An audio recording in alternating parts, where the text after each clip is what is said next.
And it looks like we've got our first cars rolling on to pit road, getting out onto the track. Remember, this is the very first group, Group 1A, pre-1940 sports racing and touring cars. Those from 1927 to 1951 racing cars as well. The oldest car in this field from 1910, that's a National Speedway Roadster, working their way all the way up through the early 50s. Great selection of cars. Hans Hugenholtz in number 26, that's a 1950 Talbot T26. Then John Carr in car 32, a 1932 Miller Schofield. Jamie Cleary is there in a 1932 Studebaker Indy. Right beside him is Max Jamison in a 1935 Ford Sprint Racer. Daniel Goes driving car number 2. That's a 1933 Maserati 4CM. And Charles McCabe in car 10, a 1936 ERAB. ERA is English Racing Automobiles. Paddens Dowling in a 1934 ERA. This one's an R2A, a number of ERAs in this event, followed by Gregory Whitten at 1935 ERA Type B.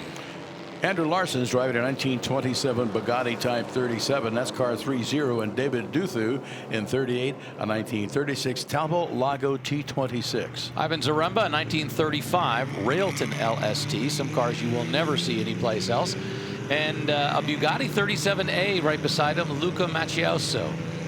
Car number 21, Paul Emile Bessett in the 1936 Delage 1500 SB. That is Brian Blaine in 18A. A 1916 Romano Sturtevant. That's powered by a surplus aircraft engine from World War I. And that wasn't uncommon after World War I to get those surplus engines and put them in cars and use them as their racing engines. 1927 Buick Big Car being driven by Charles Wentworth.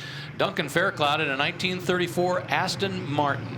A 1935 Bugatti Type 57, Mike Gertner, car 12, and Richard Jeffrey in car 171, a 1936 purpose-built 5. 1935 Alta Grand Prix being driven by Michelle Hito. Nigel Batchelor has a 1928 Bentley Tourer. 1915 Ford race car driven by Ed Archer, car number 4. He transports that car on a vintage truck to each track. Len Auerbach in car 54, a 1938 Aston Martin 2-liter.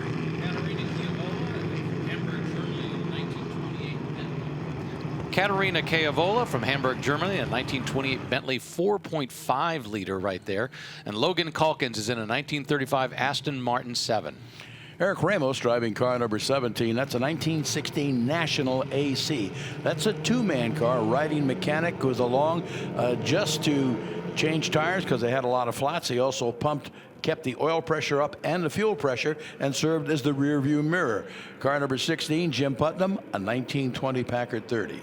And we're not going to make it all the way through the field because we have a green flag and we are racing here at WeatherTech Raceway, Laguna Seca, the very first race of the weekend at the reunion. Once again, for those pre-war racers that are out on the track right now. What a view as they go down into the Andretti hairpin. That's a double apex corner. They come out into 2. Looks like it's a Miller out front, or it could be an ERA. We'll have to wait until we get a better look at the number. It is car number 18 that is leading that group out there. That's the Studebaker Indy car that was built from, I think, 1932. That 1932 Studebaker Indy. It's interesting here because you actually have some cars that have multiple numbers. You have an 18A, 18B, or 18. And it looks like we've got a car that's trying to line up for a pass for the lead. That number 26, that 1950 Talbot T26, being driven by Hans Hugenholt, trying to line up behind that Studebaker Indy car as they go up the hill.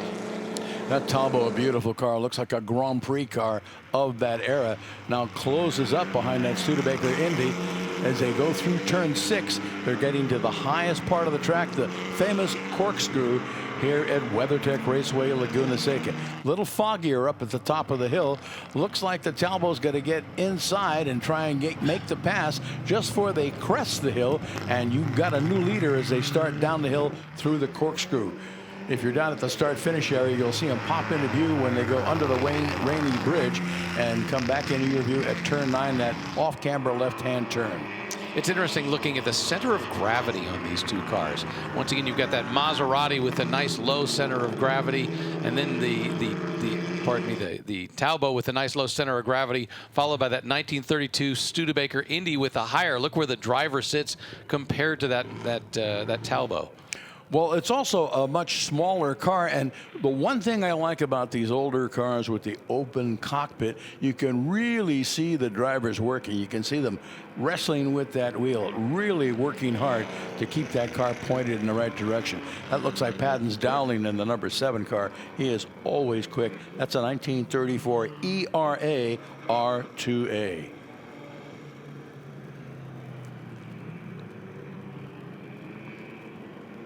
ERA, as you mentioned, stood for English Racing Automobiles. Quite a very successful manufacturer in its day. And once again, we've got a number of them out here this weekend that we'll see everything from a 1935 Type ERA, Type B, through the various versions that they went through all those years. Yeah, it looks like Dowling's going to make a move on that Studebaker pretty quickly. He has caught up to him. Looks like a shop rag came out from underneath one of the cars. They're going through turn 5 now, starting their climb up the hill. And it is the Talbot out front of Hugenholtz, car number 26. That's the Talbot T26 out front. I believe it's the Paddens Dowling now listed in 2nd spot, as he must have gotten around the Studebaker. We missed that. That must have been up on the hill. Studebaker Indy now dropped another spot. Car number 2 running in the 3rd spot. And it's important to point out when we talk about this as racing, in reality, especially with these pre-war machines, yes, the goal is to get ahead of the car ahead of you, but it is not true wheel-to-wheel banging wheels the way it might be done when these cars were brand new. There you see the morning fog here at Laguna Seca. Kind of an eerie sight as they come out of the mist and the fog and work their way around the track. That will burn off, as you can see. Looks like the leader go down through the corkscrew. That's Charles McCabe and another ERA that we're getting a picture of. That looked like a Miller or one of the specials here. There were a lot of specials in those days. There were home-built cars, or backyard specials they were even called. But look at that Ford come through there, car number 11.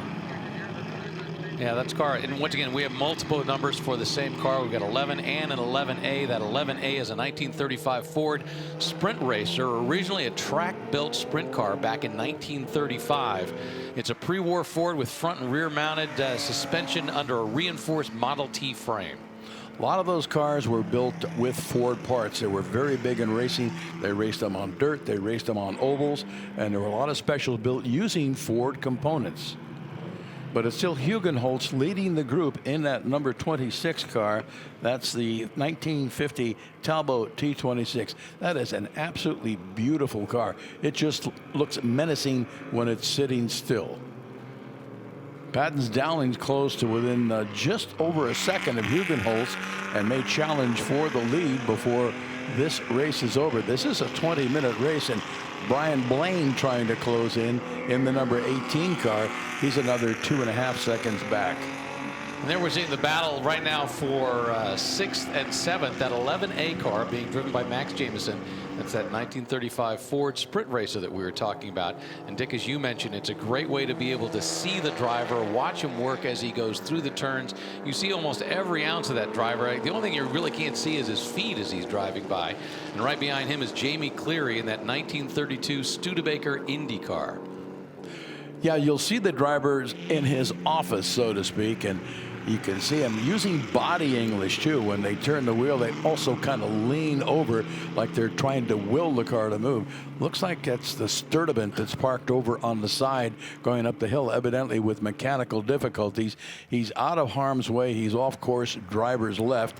He'll be safe there until this session is complete. There goes the leader under the start-finish lap. Hugenholtz in the Talbot. Little Austin Nippy, they just go screaming by. Dowling's has really closed the gap. It's down to less than half a second. He's got to try and make a move as they go down into the Andretti hairpin. He can't make it on the outside. Let's see if he can dive inside of him as they come through that double apex corner. He's going to have to tuck in behind him as they go into turn 3 now. They're going through the infield and will soon be passing under the tire bridge. This is a nice flat stretch in the infield. Hugenholtz holding Dowling off, but not by much. Looks like about 0.3 of a second now as they go through turn 4. bit of a straightaway there. Then they make that banked left-hander, turn 5, to head up the hill to the corkscrew. Yeah, it's interesting to look at where he has an advantage on the track, because you would think that number 26 car, the Talbot, would have an advantage pretty much all the way around, especially with that lower center of gravity. Now, the issue, too, is they're coming up on all these back markers. And you'll notice that oftentimes as they pass the back markers, the slower cars, those guys will get out of the way. They'll wave to the drivers, the lead cars, telling them which side to go around, making sure that they know that they're there. So there's a lot of gentlemanly actions that are done here at the track, on the track, while these cars are going around. But in the meantime, you've got a battle for the lead between those two cars, the Talbot and the ERA. And they are encountering traffic, and it's going to be easier for Dowling in that ERA to get around cars, and he can fit that car into a smaller hole than that Talbot, which is a big car. The other thing you've got to consider is that Talbot is about 16 or 17 years newer than the ERA, so it's got a little bit more technology in it. But two totally different types of cars. That Talbot essentially was a Grand Prix car, while the ERA was a sports racer. They're coming down now into turn 11 and up the start-finish straightaway. We'll check the lead this time as they cross the line.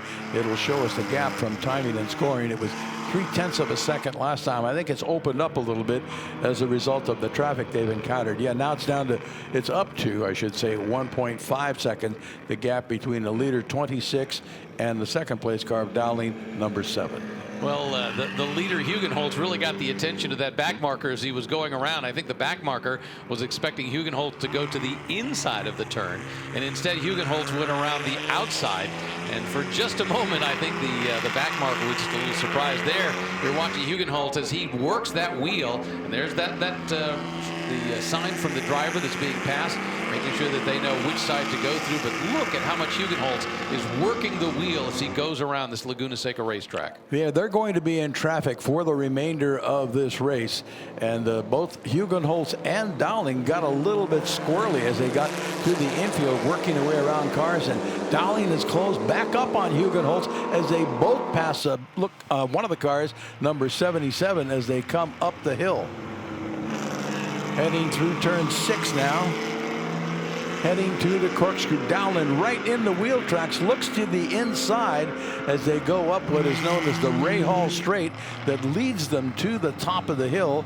And it looks like Dowling's going to make the move. He got inside and dives in as they start down through the corkscrew.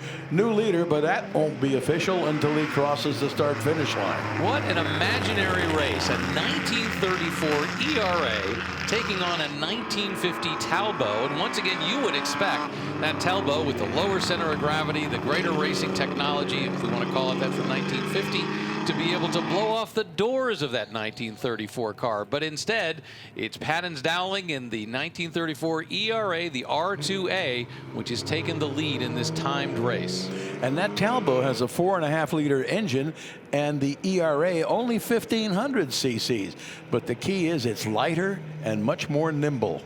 But it looks like looks like Hugenholtz has his hand in the air. Do we have a yellow flag condition on the track? Yeah, we do. Not sure. We've already seen a couple cars that have been off to the side. Not sure what's causing this yellow flag. We haven't gotten word yet. With a yellow flag, all drivers must hold their position. It's number 18. Looks like he's off somewhere in the dirt, and he's probably in an impact area. That's why they threw the yellow flag out there. There's a good possibility that someone else goes off. They will collect him. During a yellow flag period, cars must maintain position. You cannot pass another car. You just have to follow the car in front of you until the yellow is withdrawn and the green is displayed again. Then you can go back to racing. Yeah, you saw that car that was sitting off the side. That was the number 18 car, Jamie Cleary, a 1932 Studebaker Indy, which had been doing pretty well early on in the race. And unfortunately, its day has come to an end. But hopefully he'll get it sorted out and back out there this afternoon. And that's another interesting picture of technology. Those pre-war racers following the pace car as it goes around the track. Yeah, there's a three-wheeler behind one of the rescue trucks, a Morgan three-wheeler. Oh, we've got a video now of that Studebaker Indy going off. No, it's not the Studebaker Indy. I'm sorry. It was the number 18 car. Yeah, that's the number 18, the Studebaker Indy car. So it is a Studebaker Indy. yeah, Okay. so he just lost control coming out of the turn very slightly, but you can see he had a very minor impact up against the wall. Hopefully not a lot of damage, but you can see exactly what happened. Now they're trying to sort out the field as they go around. We're going to get another view of it. He's coming down the hill. It happened coming out of the corkscrew. He lost it and tried to correct and couldn't do it, and the car slid off driver's right, and looks like he hit the dirt bank over there. Yeah, you want to avoid all impact, but while they have the yellow flag out, the full course yellow, they're also going to take the opportunity to get that other car that's been sitting out there and see if they can't get him back into the garage area. Once again, you pointed out that that is a car that has both a driver and a riding mechanic. Riding mechanic in the early days of racing was very common. Of course, we all know the story of Ray Haroon in the very first Indy 500 when he won the race as a solo driver. Every other car that race had both a driver and a riding mechanic. Ray Haroon in the 1911 Indy 500 driving the Marmon Wasp, officially credited with inventing the rear view mirror so that he could drive all by himself. It was pretty brutal on him that day. In fact, he got into a coughing fit in Victory Circle that day and basically said, "I'm done with racing." But it was from that point on, into the Indy 500, they had to have both a driver and a riding mechanic. And the riding mechanic had multiple jobs. He was the rear view mirror. He was the person who had to look around, figure out whether there were any cars coming up that they were going to pass, whatever it may be, but they also worked as a mechanic. They would have to put oil into the engine. They would have to make sure the transmission was working properly. And occasionally, they would have to massage the hands of the drivers whose hand was on the steering wheel.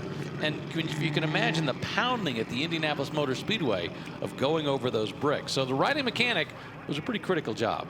Absolutely. He also kept fuel pressure up by pumping. And in those days, there were a lot of flat tires. And he came in very handy in helping change tires, because a lot of them, you'll see the older pictures, had dual spares on the back of the car, and they did need them over a long distance race. So critical job, riding mechanic, and you weren't just sitting there as a passenger, you were busy all the time. Looks like we're into the final 5 minutes of this. Not sure how much time is left actually, but we're still under the yellow flag because of that incident up on the hill where a car did make contact with the wall. The Lexus pace car is still leading the field around the track, and everyone following in formation. As I mentioned, in a yellow flag situation, you are not allowed to improve your position. You just have to follow the car in front of you. Pace car now leads them out of the Andretti hairpin through 2 and heading down into turn 3.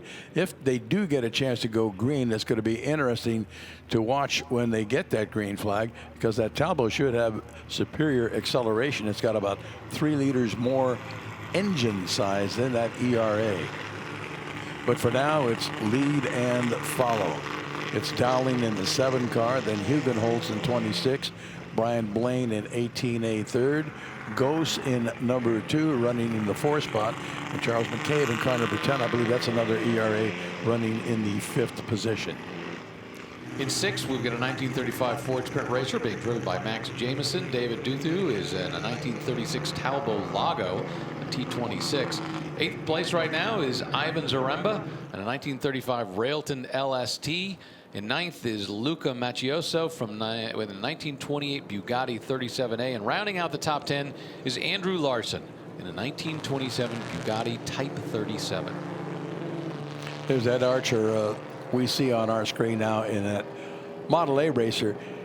He was coming into turn 5, I think, a couple of years ago in that car. Number 4 is the one we're talking about, when he lost the wheel on that car going into 5. And in fact, the first that he knew he had lost the wheel was when it passed him going into the turn. That's a well-balanced car. You know, that car was originally raced in Southern California. It was restored in 1968, and it was competed at Calistoga and San Jose, Sears Point, Monterey, obviously here. It's been in Davenport. It's really competed almost in a lot of places around the country. So it's had quite a career in its second life, shall we say. And you can see the crank hanging out in front of that car. I think the ERAs have a crank also hanging out in front of the car. You can get a look at the front end when they come by your position. A couple of the vintage Bentleys there, 4.5 liter cars, I believe, as they come through. Yeah, there's the crank on Ed Archer's car. He transports that car on the vintage Ford truck. He actually drives it up onto the back of that truck, and that's how he drives it to and from the races. He and his wife dress in appropriately period clothing as well. Got a big handlebar mustache. Great guy to talk to. Stop by and see him in the paddock if you're here and chat with him. He'd be happy to talk to you and talk about his car. We were watching a Bugatti, the car number 12, a 1935 Bugatti T57 driving around the track. And once again, as you watch these cars drive here at WeatherTech Raceway, Laguna Seca, it is truly a look back in history, both for automotive design, technical design, everything as you watch them go around. And unfortunately, I'm not sure whether we're going to get any more green flag racing because we're reaching the very end. And in fact, we have the checkered flag out. And it looks like Paddens Dowling and that 1934 ERA R2A is going to get the victory. And you see the two of them, and that's what the great thing about this. They kind of looked at each other, went, you know, I guess it's over, but we really wanted to have one more lap where we could have a little bit of fun. And you got a nice Hans Hogenholt who kind of gave him a nice little wave saying, it's okay. We'll get another chance to do it on another day. Well, cars are back on track. Now we have the second race of the day. Now this is Group 2A for 1955 through 1961 sports cars. Now these are both under and over 2,000 cc's. Yeah, looking at the list, as we've got Greg Meyer on pole, starting first anyway, in the number 84, 1959 Sadler Mark IV. That was a home build. Bill Sadler built that car. It was very, very competitive. And it's Rob Walton running second in car 166. That's a 1960 Maserati Tipo Birdcage, ex-Jim Hall car, then sold to Chuck Parsons here in Monterey. Following behind him is Spencer Trenery. He's driving a 1961 Cooper Monaco Mark III. And Al Arciero is in a 1958 Lister Nobly. Nick Colonna drives car number 9, starting fifth. That's a 58 Devon SS. He's followed by Jeffrey O'Neill in car 8. Another of the Birdcages, a 1960 Maserati Tipo 6.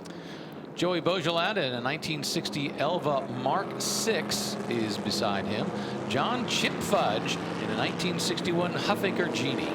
Starting 9th, car 5, Frank Arciero Jr., 58 Lotus 11 S2. That is Chris McAllister in car 23A, a 1955 Jaguar D-Type. And we've got Jonathan Thibert is in a 1968 Maserati T61, and Arthur Connor in a 1959 Devon Porsche D. David Swig in a 1956 Maserati 300S. That's car 66. Mark Sang in car 164, 1956 Lotus 11. Michael Khalil in a 1962 Lola Mark I. Beside him, Brian McAkron in a 1956 Lotus 11. Tazio Otis drives car 2D, 1955 Ferrari 750 Mondial. Then Thor Johnson in car 99, 59 Lotus 17. Tom Trabou in a 1958 Porsche 550A. Bruce Miller has a 1958 Lotus 11. Car 171, Stephen Lawrence, 59 Lotus 17. Michael Malone in 81, 59 Ferrari TR 250. Nick Krul in a 1959 Lotus 17. And then there's a Lotus 11, another Lotus 11 being driven by Stuart Smith. Car 155, Wesley Abendroth in a 55 Chevrolet Mistral, and Stan Anderes in car 32, 56 Lotus 11. A lot of cars still, as you can see, it's a huge field of cars that are out there. Won't get through the entire grid because we're just about ready to go racing. But a ton of Lotus 11s, and most importantly, that 1959 Sadler that is starting up. And as you mentioned, Bill Sadler was a Canadian who came up with a whole series of them, starting with the Mark I. This one was the Mark IV, building them really out of parts on his own, and then ultimately taking them to Europe and doing fairly well with them. And you've also got 3 Maserati Birdcages. Not too often you'll see 3 of them in one place at one time. Looking for the green flag as they come up the start-finish straightaway. It looks like it's Sadler that's going to motor off into the distance in that 84 car. Greg Meyer in the Sadler Mark IV. Looks like Rob Walton in the 166 car tried to dive inside going down into the Andretti hairpin. Didn't work out too well as he dropped the spot, and he's third as they come out of that turn and head into turn 3. Yeah, Spencer Trenery in that 1961 Cooper Monaco was able to slot into the second spot, and I think Rob Walton is right behind him back there. But it's Meyer in the Sadler Mark IV. Looks like he's firmly in control as they work their way through the infield, although Trenery closes up on him, and he makes the pass on the entrance to turn 5. Trenery in that number 61 Cooper Monaco has taken the lead as they go up the hill. And Meyer in the Sadler pulls up alongside as they go into 6 and is going to dive inside and retake it. So you've got 2 lead changes so far, and the Sadler goes around. Trenery goes over to the right and avoids him, and it looks like Rob Walton's going to try and dive on the inside. No, he can't make that. Sadler did a complete 360, avoided contact, and got passed by about 5 or 6 cars before he could get it back on course and pointed in the right direction. I tell you, the number 9 car being driven by Nick Colonna, that 1958 Devon SS, had to take evasive action. Now this is we're going to see it again as they're going around. Greg Meyer in the Sadler just does a perfect loop, spins it around, and I think Rob Walton and Spencer Trenery do a very good job of not colliding as they go through, and as a result, now we've got that number 60 car being driven by Spencer Trenery, a 1961 Cooper Monaco M, which is now in the lead of the second race here at Laguna Seca. As we watch that replay, it looks like Meyer did a 180, ended up in the middle of the course facing oncoming traffic. Trenery was able to brake. He had room to go around him to the right, and everybody did. Once traffic got by, Meyer got over to the left and got the car turned around and rejoined. And let's see where he's got to slot in. He looks like he's in 5th spot, so he lost 4 positions. It's Trenery in the Cooper Monaco, car 6-0 leading, followed by... Well, actually, Rob Walton has now moved into second place. Joey Beaujolad in that Elva had the second position going past the flag, but going into the first turn, Rob Walton in that Maserati Tipo 6 was able to take the position away. Yeah, that happened after I was looking at the monitor. That had not caught up. But you are right. It is Walton in the ex-Jim Hall, Chuck Parsons Maserati Birdcage. Maserati built those cars originally. They were 2-liter cars, and they were so successful. Then they stretched the engine and got them up to almost 3 liters. I think they're about 2,900 cc's and change. Very, very effective cars who were very, very competitive in their day, won a lot of races. And now Walton is stalking Trenery as they go up the hill. And earlier I referred to that number 9 car as the car being driven by Nick Colonna, the Devon. That is actually the Lister Knobley, and it's actually number 9A. But where there you see Rob Walton trying to close in as they go down the corkscrew, trying to get a little bit closer to Spencer Trenery. That Lister Knobley is powered by a Jaguar engine, and it was called the Knobley because they did an aerodynamic test on the car body at Lister, and they found that as they put those little lumps and bumps on it, it made the car more aerodynamically efficient. But it looked like somebody beat it up and it was swollen in spots, so it got the name the Knobley. Yeah, the Lister name hasn't gone away, and in fact there has been talk of coming up with a new Lister Knobley. Some pictures have been floated. Supposedly it's going to be coming out this year, but we have not actually seen one that we can talk about. Let's run down the top 10. We've got Spencer Trenery in that Cooper Monaco M as they go under the bridge, who's leading the way. Greg Meyer, however, has worked his way back up into second in that Sadler after the spin. Remember, he's got the performance, and he actually did a pretty impressive job of keeping it under control as they were going around. Rob Walton in the 1960s Maserati is right behind him. Al Arciero in the Lister Knobley is in 4th place right now.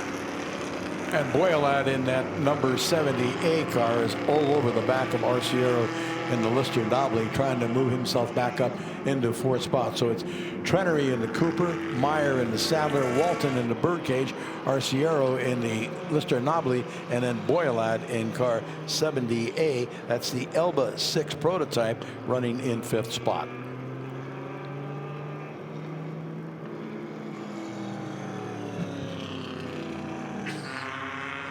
Awful lot of Lotus cars out there. Lotus 11s, we've seen a number of them, in addition to Lotus 17s.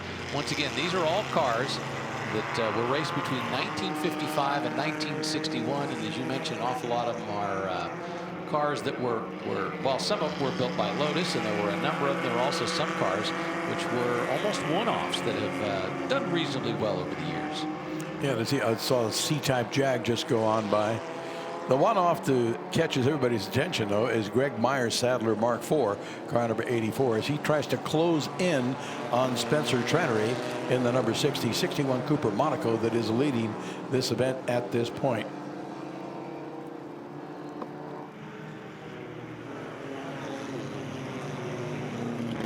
We'll look at the difference as they go through. Trenery's got about a 1.8 second lead. A lot of passing going on up the hill, and the fog has not lifted up there. It's a little misty. Visibility not sketchy, but not as sharp as it normally would be up there. The leaders look like they're coming down through the corkscrew. They're going to be encountering traffic in another lap or two. Remember, these are short sprint races, only about 20 minutes in length. Yeah, that number 259 is a Peerless being driven by John Wilburn. Once again, you know, we have so many cars that they didn't have a long run, but they had a run. And there's the 1959 Elva Mark IV right behind in the red car, the number 72, right behind the yellow car. Elva, of course, a car manufacturer in England that built a number of race cars. They built purpose-built race cars. They also built the Elva Courier. And of course, Elva, the name was actually a play on a French word. Two words together, L-E-L-L-E and va, which means she and goes. So when they put it together, creating the name Elva, the car was She Goes. There's David Brown at number 93. That's a 1955 Cooper Bobtail.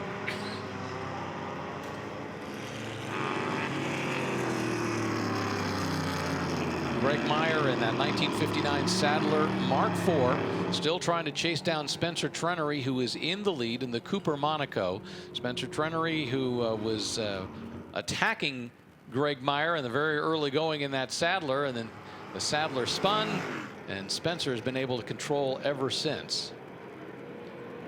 Yeah, Trenery very comfortable in that Cooper. He's got about a 1.5 second lead now, and it's another 2 seconds back, or 1.5 seconds back, to Rob Walton, the third place car. That Maserati Birdcage car 166, then Arciero another 3 seconds back in the Lister Nobly car 9A, and Boyalad in car 78 running fifth, another 5 seconds back. So the field is kind of spreading out.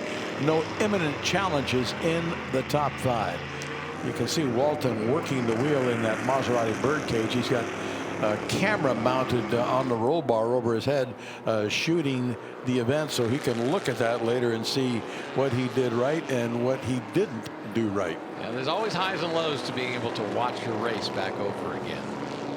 There's the Lister Nobly from 1958.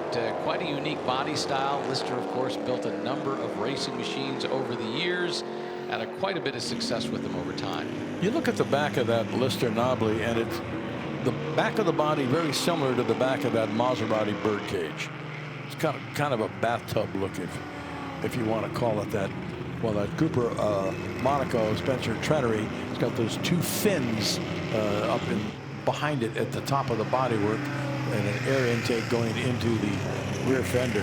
Trenery going by one of the Lotus 11s, number 18, as he comes out of the corkscrew. Yeah, that's the car being driven by Timothy Scopes, that Lotus 11 from 1957.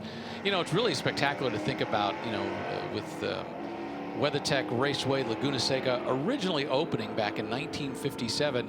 These are the cars that would have been there for the first few years. Now, once again, the 1961 car would have been racing here just 4 years after the track was opened. That 1959 Sadler could have been here 2 years after the track opened.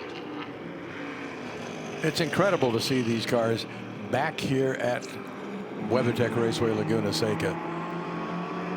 As you say, they were here 50, 60 years ago, and they're back again today. There's the battle for 13th. The number 34 car, that's a 1958 Porsche 550A being driven by Tom Trabue. David Swig in that number 66 car, that's a 1956 Maserati 300S. When Trennery is stretching out his lead over Meyer in the Sadler, he's got over 2 seconds in hand, and they are both leaving Rob Walton back in the birdcage, who is comfortably in third. And Arciero may try and make a bid because he's a little over a second behind Walton as the clock ticks down on this. We're just past the midpoint. Looks like we've got about 10.5 minutes in to a 20-minute race. And while aggressive driving is discouraged, the goal is not to have wheel-to-wheel contact, body-to-body contact. There's no doubt all these guys out there in this series, in this particular race, and in all the races we're going to see this weekend, well, they are out there for honor and pride. They don't want to be passed unless they absolutely have to be. Yeah, keep your eye on that 126, Michael Khalil. He's moving up through the field, too, in that 1962 Lola Mark I. Worked himself into the top 10. A lot of traffic out there, as we mentioned. 50 cars have entered this event. Fog looks like it's getting a little thicker up the top of the hill, Rick. Yeah, we know it's going to burn off eventually, but this morning I know that when I was driving to the track, a lot of moisture on the windshield, which can also affect the track as well. You've got a moist track. You've got to be very cautious. And remember, you know, these cars driving around on tires from the style of the late 50s, you know, they don't have an awful lot of tread on the track. The footprint is not that big, so they've got to be careful if the track gets a little bit slippery as they go through there. That number 23 car that you see right there, that is a 1960 Sorrel Larkin, the red, white, and blue car that has been going around the track. As the cars got newer, the tires got larger and wider. In the old days, the joke used to be the tires are thin and the drivers are fat. The other amazing thing when you look at these cars is realizing there were no wind tunnels back then for the most part. Everything that was being put together, whether it was that number 18, the Lotus 11, or some of the other cars, these were all simply eyeballed. Drivers would, you know, their engineers and designers would sit down and think, what do we think would be an aerodynamic shape? We had those pre-war cars just a little bit earlier, which were very upright with those big radiators standing up front. And then over time, by the time the 1950s came around, they realized we want to make them a lot sleeker. We need to make them more aerodynamic. We need a little bit closer to the teardrop shape. I'm looking at our scoring monitor, and all of a sudden looks like Meyer has gathered it up in the Sadler. He's just a bit more than a half a second behind Trennery. So you've got a battle for the lead shaping up when we've still got about 7 minutes to go before the checkered flag waves on this second race of the day. And there we've got a good race with that's for 11th and 10th. The car in the back is that's number 52 Arthur Connor in a 1959 Devon Porsche, and they're moving along quite well, trying to work their way into the top 10. There goes Trennery on our screen. You can see him, and there's Sadler. They're both in the same picture. Sadler closing in on him. There's another car that they're both trying to pass. That's 259 as they go through the Andretti hairpin. John Wilburn in that 59 Peerless Ambro. Yeah, the difficulty here for Greg Meyer is to work his way through traffic, try to line up for a pass if he can catch up without getting tangled up in some of the back markers. So it's very complicated to work your way through the field and worry about all those back markers, and at the same time still trying to catch up to Spencer Trennery up front. Boy, Meyer working his way through traffic real well, staying right in the wheel tracks of Spencer Trennery and the Cooper. So that battle is really shaped up. Like I said, it's less than a second separating those two cars. These are the cars battling for the overall lead. Spencer Trennery in 60, the Cooper, and Greg Meyer in car 84, the Sadler Mark IV. And right now they're passing the car that's in 25th position on the track. That's the number 20 being driven by Albert Ott in a 1959 Porsche Durlite. So the first two cars at this point have passed more than half of the cars that are in this field as they work their way now up to pass and to put a lap on the number 32 car being driven by Stan Anderis, a 1956 Lotus 11. And Anderis unintentionally, I'm sure, holds up Greg Meyer. This has allowed Now he pulls over way wide as they exit turn 10 to allow Meyer to come through, but this has helped Trenery a bit as he has used traffic to his advantage and open up that gap. It was less than a second the last time they crossed the start-finish line. They're coming up that front straight now. We'll see what it is when the monitor updates. I'm sure it's about a second at 1.6. So that worked, but now, as is always the case, there's more traffic ahead, and this is going to slow Trenery down and allow Meyer to close that gap again. He's going to try and stick Trenery behind the slower car and use it as a pick to get around him if he can. So it's going to be interesting all the way through. Recapping, it's Trenery leading, followed by Meyer in 84. Rob Walton still third in the birdcage, 166, followed by Arciero in the Lister Nobly 9A, and Boyalad in car 70A. The Elba Mark 6 prototype is running fifth. And a reminder, these are timed races. Each one of these races is 20 minutes long. We're about 16 minutes into this one, so they're likely only going to get another lap or two before the day comes to an end for the very first race for these 1955 through 1961 sports race cars. Once again, they're both over and under 2,000 cc's out on the track. That's the car being driven by Frank Arciero Jr., a 1958 Lotus 11 S2. Of course, Colin Chapman in the Lotus is one of the great names in auto racing history. And of course, the old joke with Colin Chapman was he'd build a car, take everything off it as he possibly could to make it to the point where it would practically implode on itself, and then he'd put a couple pieces back on to make it as light as humanly possible. Or he's built it to last until the last lap, then the car would collapse after the checkered flag wave.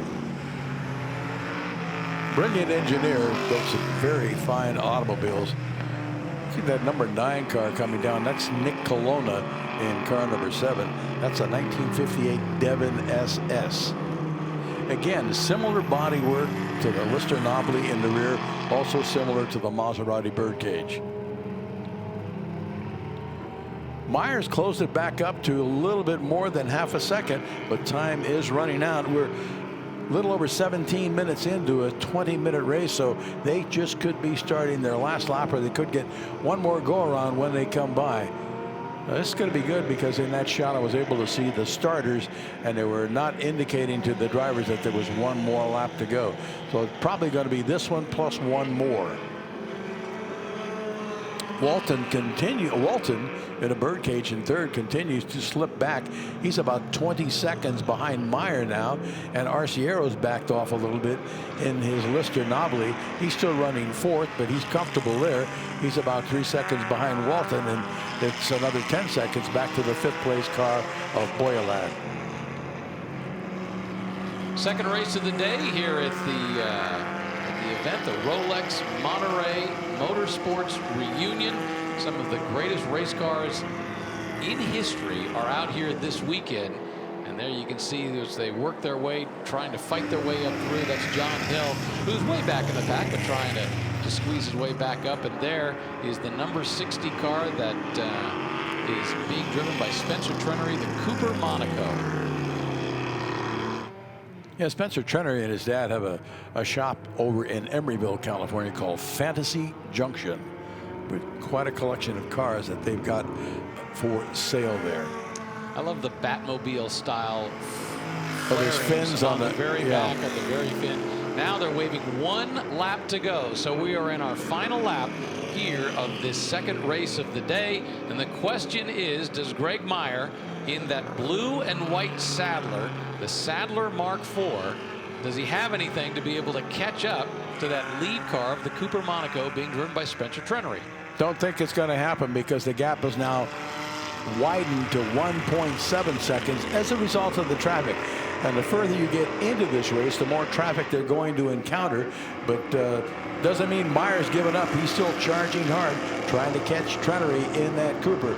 Meyer in that Sadler Mark IV. Very quick cars. He's working his way around traffic. He seems to have a little bit more horsepower and more grunt.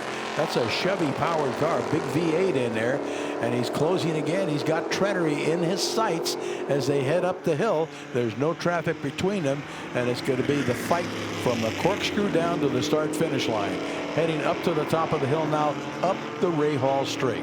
Remember in that very first lap, Meyer unfortunately spun the car, but he did a great job of keeping it in a straight line. Spun, was able to get back out into traffic without too much trouble. But having gone through the corkscrew, it seems unless he can pull some off at the very bottom of this hill, I think it's going to be Spencer Trenery's race in that 1961 Cooper Monaco. Meyer has really closed the gap, and if they can get down to the start-finish line without encountering any more traffic, that's not going to happen. There's a Lotus 11 in the way as they go down into turn 11. Trenery is going to take him on the inside going into the corner, has to back out of it, and here comes Meyer. It's going to be a drag race up the start-finish straightaway, and it's going to go to Spencer Trenery in the Cooper Monaco. Oh, and the Sadler tries to pull alongside, just misses the margin of victory, 0.06 Wait seconds. a minute. According to timing and scoring, they're showing Greg Meyer in that 1959 Sadler was able to squeeze ahead at the last possible moment by 0.06 of a second, going up the hill to take the victory in the second race of the day, just taking it away from Spencer Trenery. I had the margin of victory right. I had the car wrong. I was looking at it on the video, didn't look at the timing and scoring feed, and from my angle, it looked like Trenery had been able to hold him off. But as I mentioned, that Sadler's got a lot of grunt with that big Chevy V8 in there. What a great finish and a great comeback by Greg Meyer in the Sadler. Spun while battling for the lead with Trenery early on in the race, dropped back to 5th spot and worked his way through traffic and around the leader at the start-finish line. And I think the key in all that was going into the very last turn. As you mentioned, there was a Lotus 11, a silver Lotus 11, you see it right there, that just held up the leader, Spencer Trenery, by just a little bit. And that was just enough, once again, for Greg Meyer to go through that turn a little quicker, and more importantly, do the drag race up to the green flag to be able to come away with victory in the second race of the day here at Laguna Seca. What a great finish. It's going to get loud in just a few moments as these Trans Am cars work their way out of the pre-grid area onto the track for their pace lap. Looks like we're going to have about 37 cars for this one, and you've got some of the famous cars that were so competitive in the heyday of the Trans Am. Donahue Camaros, Donahue Penske Javelins, the Bud Moore Mustangs, and of course the Sam Posey Dodge Challenger, the Sublime Green they call it, car number 77. Big fan favorite always, the Trans Am cars. They are loud, so stand by for a real treat. Yeah, when we think about the Trans Am, the name, the racing series, this is really the era that comes to mind. You know, the classic era, as you mentioned, the battle between the pony cars, the Mustangs, the Camaros, the Challengers, you know, the Cougars, everything, the Javelins that were out there. Of course, this was the heyday of the factory involvement, whether it was Chevrolet with Roger Penske or the Ford world where you had Parnelli Jones and George Follmer going for championships. You know, these were pretty spectacular. The Trans Am continues today and, of course, has great racing today. But once again, when we think about the Trans Am name, this is the era that comes to mind. Looks like it's Jim Haig that's going to be leading the field out there in a 70 Ford Mustang Boss 302 16A. Bill Ockerland in a 1971 American Motors Javelin car 6A, followed by Ken Epsman, also in a 71 Javelin car number 2, and Bruce Canepa in a 1970 Javelin car 6X. So 3 Javelins in the top 2 rows. But it's followed by a 1964 Pontiac Tempest. A lot of people forget that the Tempest was being driven in the Trans Am in the early days. That one being driven by John Hildebrand. Chad Raynal in a 1969 Camaro. Ken Adams in a 1969 Ford Mustang. And Arthur Miller in a 1967 Camaro. Richard Goldsmith in that number 77 1970 Dodge Challenger. That was a factory car campaigned by Sam Posey. Steve Link in 72, a 69 Chevrolet Camaro, and Jeffrey O'Neill car 15, 69 Ford Boss Mustang, and another 70 Ford Mustang Boss Chris Liebenberg in car 16. That's Fulmer's old number. Keep working our way through the field while we got a few moments. Robert Kaufman in a 1970 Camaro. Nick DeVitis in a 1968 Ford Mustang. William Connor also in a 1970 Ford Mustang. Chad Parrish in car 2X, a Ford Mustang, 69 model, 69 Ford Mustang, driven by Don Diamatriadis in car 2A. John Chip Fudge in 71, a Camaro Z28, and a Shelby Group 2 Mustang driven by Gary Underwood, car 33. Plenty of Mustangs out there. Jake Biddle is in one of them. Also Drew Alcazar in a 1969 Mustang Boss. Daniel Goldsmith in a Camaro. Ross Myers in a 1969 Mustang. Mike Joy, you might remember him from the voice of NASCAR on Fox. 1966 Ford Mustang. Rick Jeffrey in a 1967 Shelby.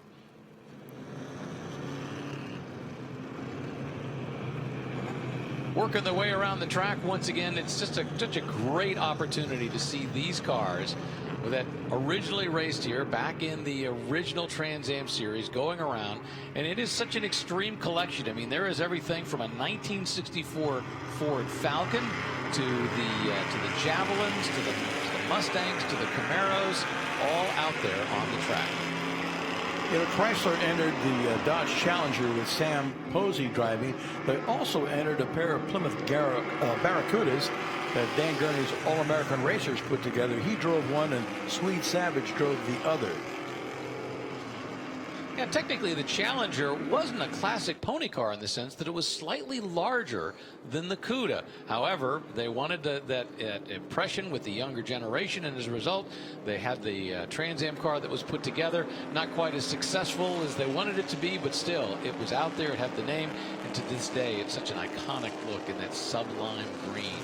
Boy, what a great roster of drivers they had in there, too, with Parnelli Jones, and they had Greg, and they had George Fulmer, Mark Donahue, just a who's who list. The manufacturers didn't spare the dollars. They wanted to showcase their cars and sell them on Monday in the showroom. That's exactly what they were doing. Once again, we got the fog here at WeatherTech Raceway, Laguna Seca. It was a little bit foggy on the way in, and it seems to have gotten a little bit foggier this morning as we're going through. And we should point out that also means a little bit of moisture on the track as well. I don't think it's enough to make a difference for these cars, because we would have seen more cars sliding off in the earlier races. But this will be the true test, because you've got a lot more horsepower from these cars with the bigger tires, and if anyone's going to get sideways, it's going to be this group.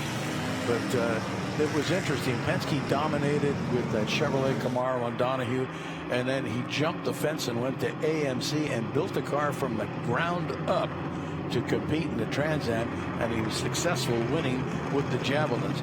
Just to show you how far Penske would go in his, quote, unfair advantage, he actually used a Porsche 917 brake part on the Javelin and had American Motors listed with a parts number in their catalog to make it legal.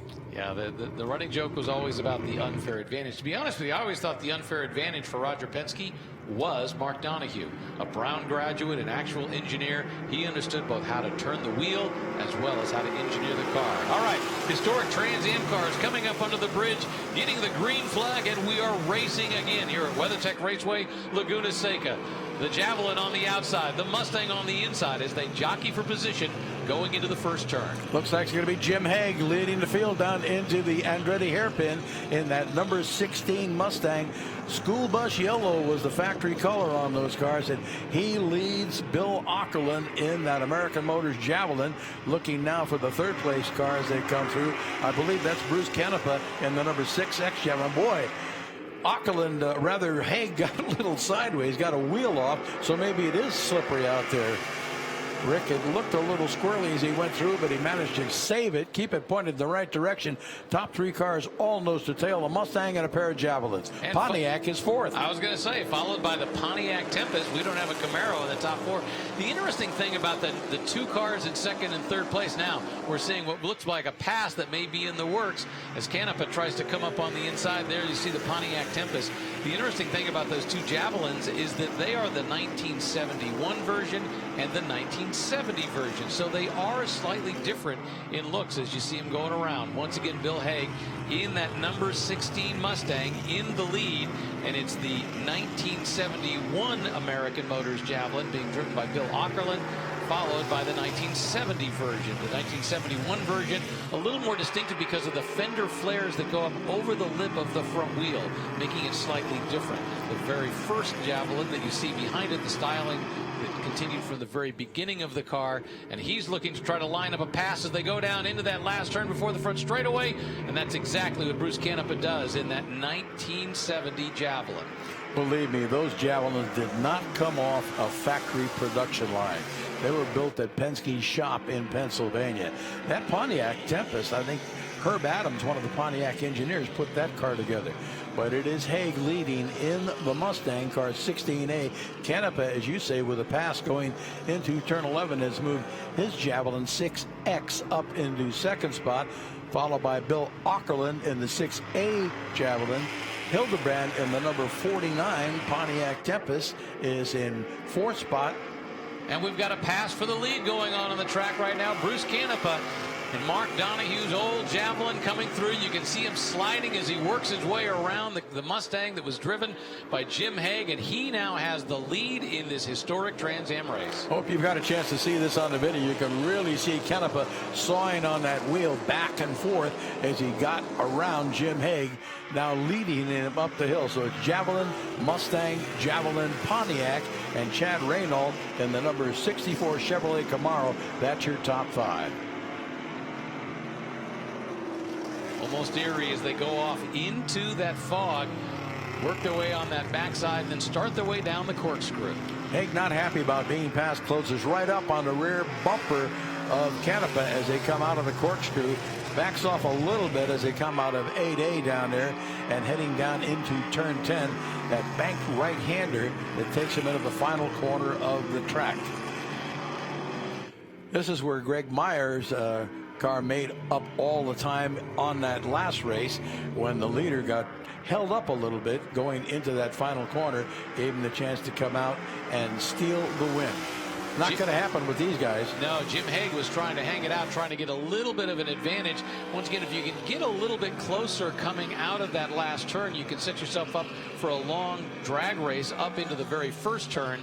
But once again, Jim Hague not quite able to pull that off. And so as a result, he's sitting there looking at the bumper of Bruce Canepa, and I don't think he's happy about that at all today. Not at all. He's hanging right there. He's not going anywhere, and Canepa knows it.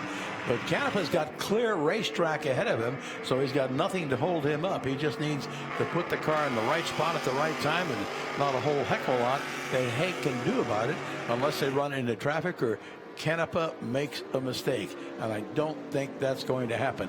The gap between the first and second place cars, the Javelin 6X and the Mustang 16A, a half a second when they cross the start-finish line. They're on their way up the hill now, up into 6 and 6A. And there we've got a pass on the inside. That is the car being driven by the number 49 car, John Hildebrand, that just got passed by the Mustang being driven by Ken Adams. And I think it looked like that Hildebrand actually gave a little wave to the inside. I think he realized he didn't have anything for him and said go ahead and go on by. So Ken Adams in that 1969 Mustang moves into fourth. Going back a little further now, Chad Reynolds in that Chevrolet Camaro car 64 has dropped to 6. Richard Goldsmith in the Sublime Green 70 Dodge Challenger running 7th in car 77, followed by Arthur Miller, car 30, the Chevrolet Camaro. Steve Lincoln, 72, a Camaro, and Nick DeVitis in car 28 completes the top 10 in his Ford Mustang. Leaders up the front straightaway. Yeah, coming around that final turn, hanging on as much as they can. Remember, you know, while these were race cars and a lot of performance, there's still an awful lot of weight attached to these cars. Going around that last turn, trying to do it as much as possible, using up every inch of the racetrack as they drag race up underneath the bridge going into the first turn. The number 77 car that we see, that's the Dodge Challenger driven by Richard Goldsmith, coming up into the first turn, being hounded by a 1969 Chevy Camaro driven by Steve Lincoln.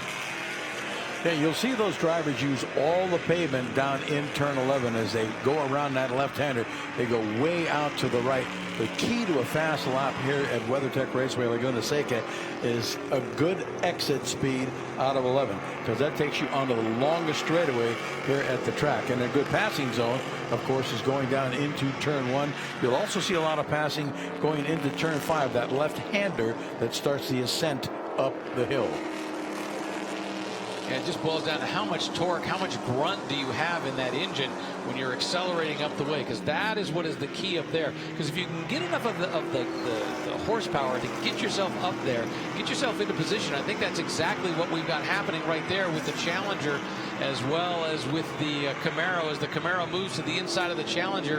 And I think that Camaro is going to have the advantage as they work their way up through the corkscrew. Meanwhile, back up front, it is still...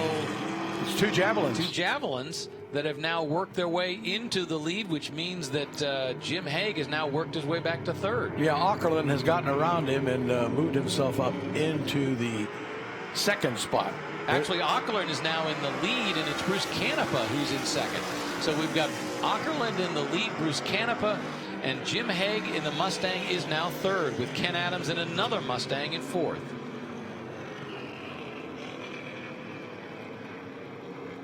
Didn't get a chance to see the pass for the lead where Ackerland was able to pull it off.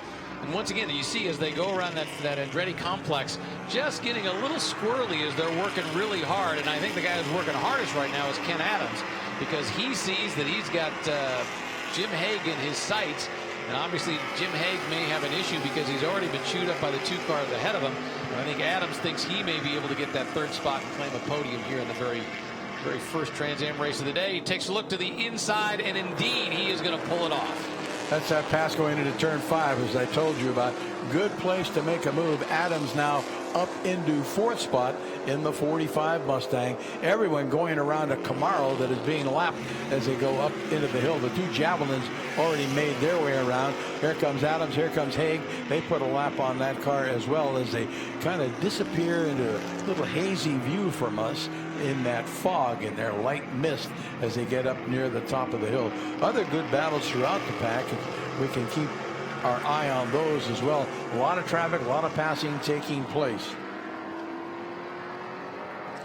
But it is Ackerland, the leader. These cars, most of which are running the original numbers that they had when they were active competitors in the Trans Am in that era from 67 to 1972. That's why you see all the duplicate numbers, and you'll see 6A, 6X. Kind of hard to differentiate between the two Javelins because they both have the same paint scheme, that red, white, and blue graphic. Yeah, together with the same number, the 6 that Mark Donohue drove during the original Trans Am series. The 6 that was originally on the Camaro and then got transferred over to the Javelin. Of course, we saw Mark Donohue drive that number 6 car in so many different forms, whether it was in the IndyCar series or whether it was in the Trans Am series. And that's not the number 89 car. That's the one being driven by Mike Joy, one of my co-workers on the Barrett Jackson broadcast. He's also the voice of NASCAR on Fox, and he's a hardcore racer. There we saw a Falcon, and then we got a Mustang right behind it. It's interesting, you know, the Falcon story is that some of those Falcons were being driven competitively. And there's Mike Joy in the 1966 Mustang. The Falcons were being driven pretty competitively, and some of the team guys were putting parts into that car. And Carroll Shelby said, look, we're not here to sell Falcons. We're here to sell Mustangs. Stop it.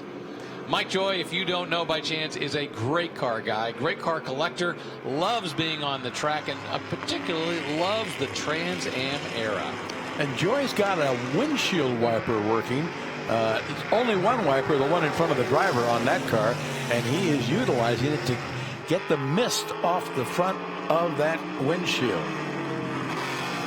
Canepa back out in front, looks like, in the 6X Javelin. But it's Ken Adams now in that Mustang who managed to take second spot, looked at the inside, going into the last turn, not able to pull it off, but he is lining up Bruce Canepa, trying to see if he can't pull this off. Remember, Bruce, that Ken Adams was back a little further, has been slowly but surely working his way through the field, and now he's got Bruce Canepa in his sights, already looking to the inside as they go into the very first turn. And he's going to pull it off. And if we've got a Mustang also being driven by Jim Hague, who also wants to get his position back. So let's see if the two Mustangs, right now it's a Mustang Javelin battle on the track. You know, looking at this, there is one no-show, and that was the Javelin of Ken Epsman, who's usually in the thick of this battle at the front. Evidently some sort of problem. His car did not come out for this event. Hopefully we'll see him this afternoon. But Adams in the Mustang out front. Here comes Hague around Canepa, moves himself into second place. So it's Mustangs 1 and 2. The inside of turn 5 is a favorite passing spot as they come out of the infield area just before they start their climb up the hill to the corkscrew. Earlier in the race, it was the Javelins that were running the show, 1 and 2, and now it's Mustangs. And it looks like we've got Jim Hague trying to make a move on Ken Adams, trying to set him up through the corkscrew, takes the inside, and he's going to have the position going down the hill. Oh, gets a little squirrely, almost loses it, but he manages to get by Ken Adams, and now they are drag racing down the hill. That was the Alex Zanardi line going up into that corner. Diving down on the inside, carrying a little too much speed to get through there. Got it a bit sideways, but was able to keep it pointed in the right direction and took the lead. Adams waved Canepa by for some reason. He waved him by on the entrance to turn 11. And a Javelin now in second place in pursuit of Jim Hague. And it looks like another Javelin, that other Javelin being driven by the second Javelin is going to go into the second or third place as well. So I can only assume that Ken Adams in that Mustang having a little bit of a problem. But now the battle is on for the lead. Bruce Canepa and Jim Hague going at it. Bruce Canepa moving to the inside, and he takes the lead here at Laguna Seca. That's just as they're going through turn 3 now under the Michelin Bridge, heading into turn 4. Looking at Jim Hague's car, it is very squirrely. He's sliding that thing back and forth all over the place, having a hard time keeping it pointed in the right direction. But it's Canepa out front, followed by Hague, followed by Åkerlund in the 6A Javelin. They go through turn 5 to head up the hill. They're going to run into a bunch of traffic by the time they get up to the top to begin their descent through the corkscrew. Meanwhile, laying in wait is John Hildebrand in that silver 1964 Pontiac Tempest. He's managed to hold close to that front pack. He's just hoping that maybe they get a little squirrely and dicey with each other, and he can squeeze in and take himself a podium spot. But as you said, they're coming up on some of the back markers, and that could play into who the eventual winner of this very first historic Trans Am race of the day at Laguna Seca. Traffic many times becomes the joker in the deck. It can hurt you or help you. Sometimes you can use it to your advantage. See, some of it is starting to move well out of the way to let these leaders come through. These drivers that are being lapped are using their mirrors and making room. There's one of the Falcons you talked about just getting eaten up by Bruce Canepa. Here comes Hague by him too as they go up the start-finish straightaway. Passing flag being displayed by the starter. That's that blue flag with the vertical yellow stripe indicating to drivers that give way. You've got a faster car coming up behind you. You know, sometimes there's a question in historic racing, are they really racing? Are they actually going that hard wheel to wheel, or is it just a show? Well, I can guarantee you, these guys in this race today are going all out. Just look at the way Jim Hague just fishtailed through that last turn trying to catch up with Bruce Canepa. Yeah, these Trans Am cars always put on a great show. And my bet is that they're going to get the one-lap sign the next time they cross the start-finish line. But it's Canepa with about 3/4 of a second over Jim Hague, and Åkerlund in the next Javelin about 1.5 seconds back. Then Adams in the 45 Mustang running for it. Hildebrand in the Tempest has hung into the top 5 from the time the green flag waved, that 49 silver Pontiac Tempest. So Jim Hague going through that last turn got a little out of sorts, and as a result that has allowed Bill Åkerlund in that 1971 Javelin to catch up just a little bit. The question is he going to be able to hold on to that as they go through the corkscrew and go down the hill to lead onto that front straightaway? Because for a while it looked like Åkerlund was starting to close in, but now it looks like the gap is going back out. Meanwhile, you've got Jim Hague looking to the inside and taking the lead away from Bruce Canepa. Oh, and a little sideways coming out of 11. We'll look at the starter if we can get it into shot and see if they get the 1 lap sign. Yes, 1 lap. This is the final lap. Haig and Canepa side by side going into the Andretti hairpin with Arkelden right behind. Everybody looking for a way back, and then it's Ken Adams in the 45 Mustang trying to mix it up as well. Great battle through the infield area. Canepa, they're both going around Haig. Canepa and Arkelden going to try and do it as they come out of turn 3. Jim Haig, look, once again, a little squirrely coming out of that turn.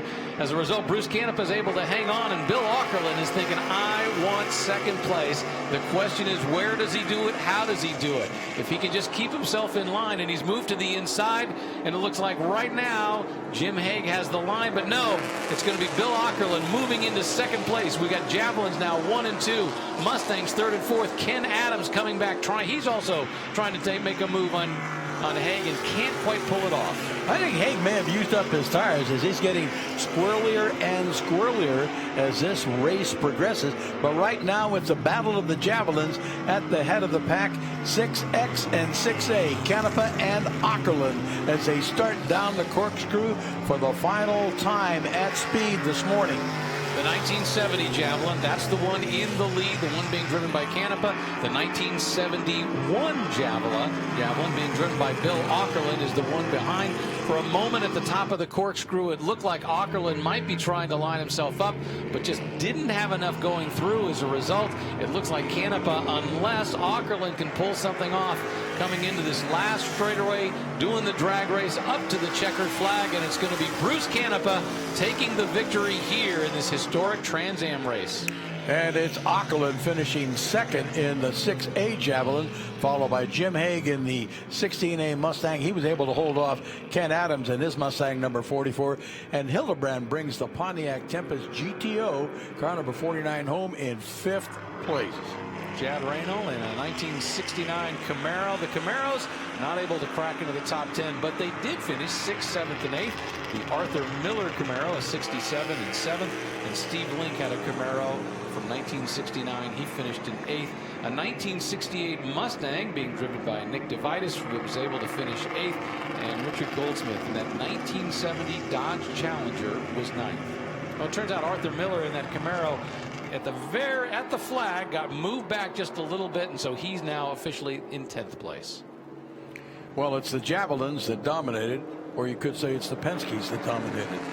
The names are interchangeable. Well, there were different parts in the race. At one point, the Javelins had control, then the Mustangs took control, but ultimately, at the end of the day, those old Roger Penske machines, the old Mark Donohue race cars, came away with the win here at Laguna Seca.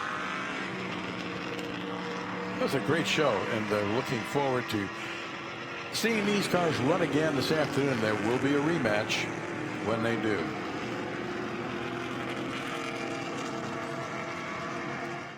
Cars coming out on track now. This will be a 40-minute race. This one double the usual time. This 1983 to 2016 Masters Endurance Legends cars. Some spectacular machinery in this one. Really, some of the later model cars, too. We've got cars as late as a 2012 Lola B12. 2011 cars and some more modern cars, probably the newest cars you're going to see out here this weekend. Yeah, the range for these cars goes from 1983 to 2016 for the class. The Masters Endurance Legend Series is a series of races around the country. This weekend here at Monterey happens to be one of the events that is a part of that series around the country. Looks like we've got 26 cars scheduled to come out for this event, and they are coming out of the pre-grid area now and forming up on the start-finish straightaway in the racing pit lane. They'll be released from there to go out on track to begin a pace lap and then begin their 40-minute race.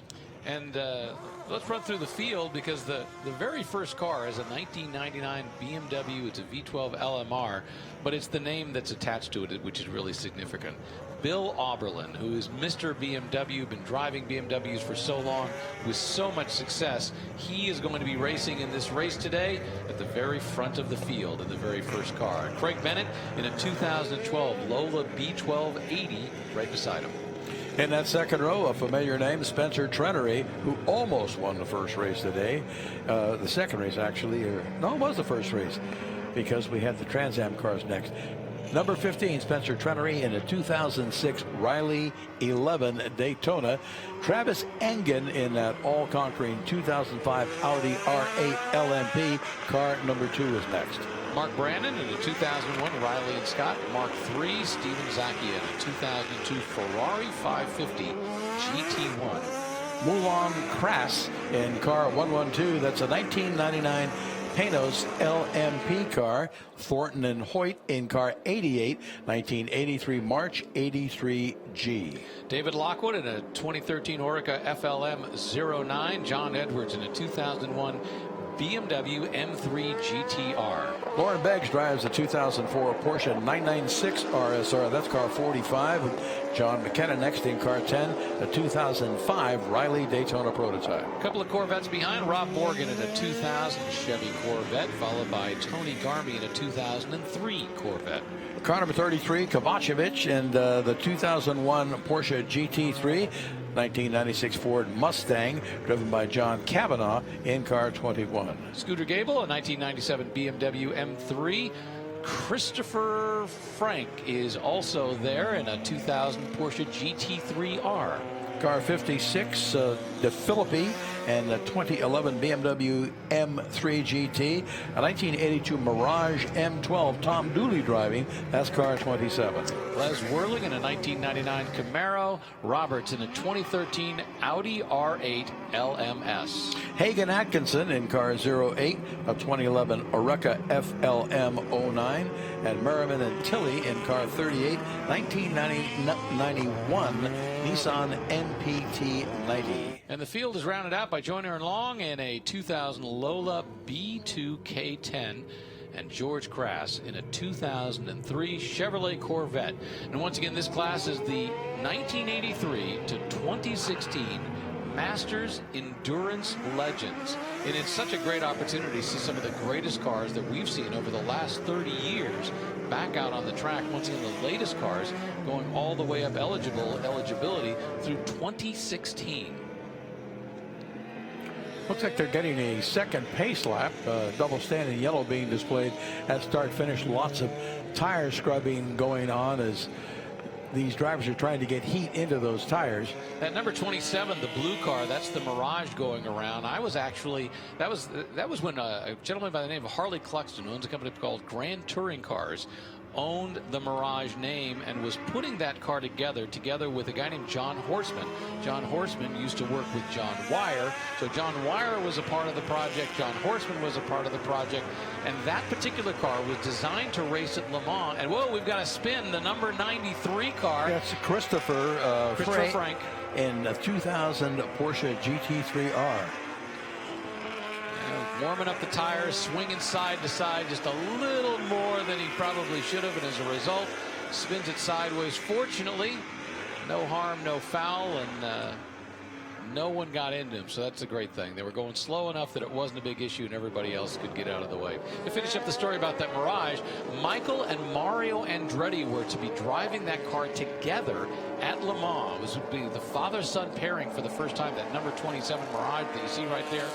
When they got there, everything was ready. They qualified well. They're on the grid, getting ready to start the race. And the FIA officials came up and said, your oil cooler is 2 inches too far to the side. And they disqualified the car on the grid. Mario Andretti, Michael Andretti scheduled to run together, and the car was disqualified. That's incredible. Did they ever pair up in a car? I know they wanted to for a long time. I don't think they ever did. Not that I'm aware of. I don't know that they've ever done an endurance race together. They both had amazing careers. Obviously, Mario Andretti, the legend. Michael Andretti, people will always point out, well, he never won Indy 500, but he won just about everything else. He didn't have a great foray into Formula One when he was Senna's teammate, but having said that, he had a truly incredible career as a race car driver, and more importantly, has had an amazing career as a team owner in the IndyCar series. Those Indy 500 victories he couldn't get as a driver, well, he got them as a team owner. Pace car lights are out. Means we should be going green. Look for the pace car to exit before they get down into turn 11. What a front row. Oberlin in that BMW V12 and Bennett in the Lola B12. Great pair of cars. They're coming on up. Pace car is off. We're looking for a green flag. And Oberlin, the true racer, took the line, easily moved up the hill and had the position. And now it looks like Spencer Trenery may be moving into second place. Oh, no. For a moment, it looked like he was going to get the inside of Craig Bennett, but Bennett had a little more horsepower going up the hill, and as a result, he was able to hold on in that number 30 2012 Lola. I love the graphics on that Lola, black with the green trim on the edges of it. Just a spectacular car, and very quick as well. Trenery tucks in behind. And we've got a spin with Craig Bennett in that 2012 Lola B1280 as he was trying to come out of that Andretti complex, spun it right around, and it looks like he may have stalled it. He's got one wheel off in the dirt, and he is dead in the water right now. That's the same place that Porsche RSR spun on the warm-up lap.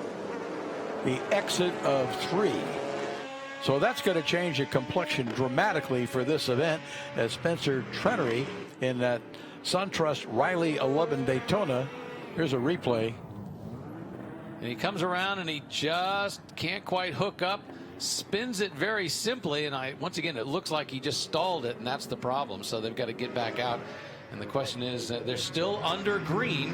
Craig Bennett in that 2006 Riley is in second place behind Bill Oberlin. Bill Oberlin has essentially checked out. In fact, we see that on the track in the pictures we've got.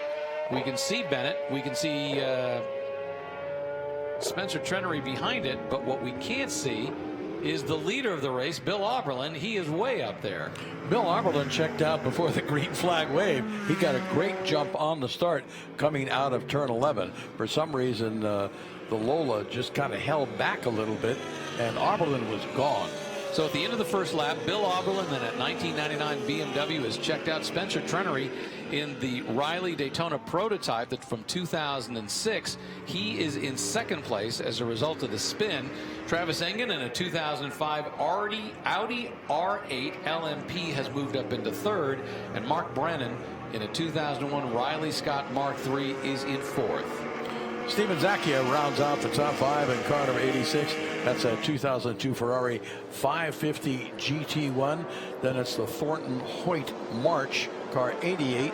John Edwards in car 6, a BMW M3 GTR. And a good battle on the track right now between the cars we were just talking about. That's the number 77 car being driven by Mark Brannon, and the number 86, the 2002 Ferrari 550 that is being driven by Steven Zacchi as they go up the hill, and it looks like the Ferrari may get the better of that prototype.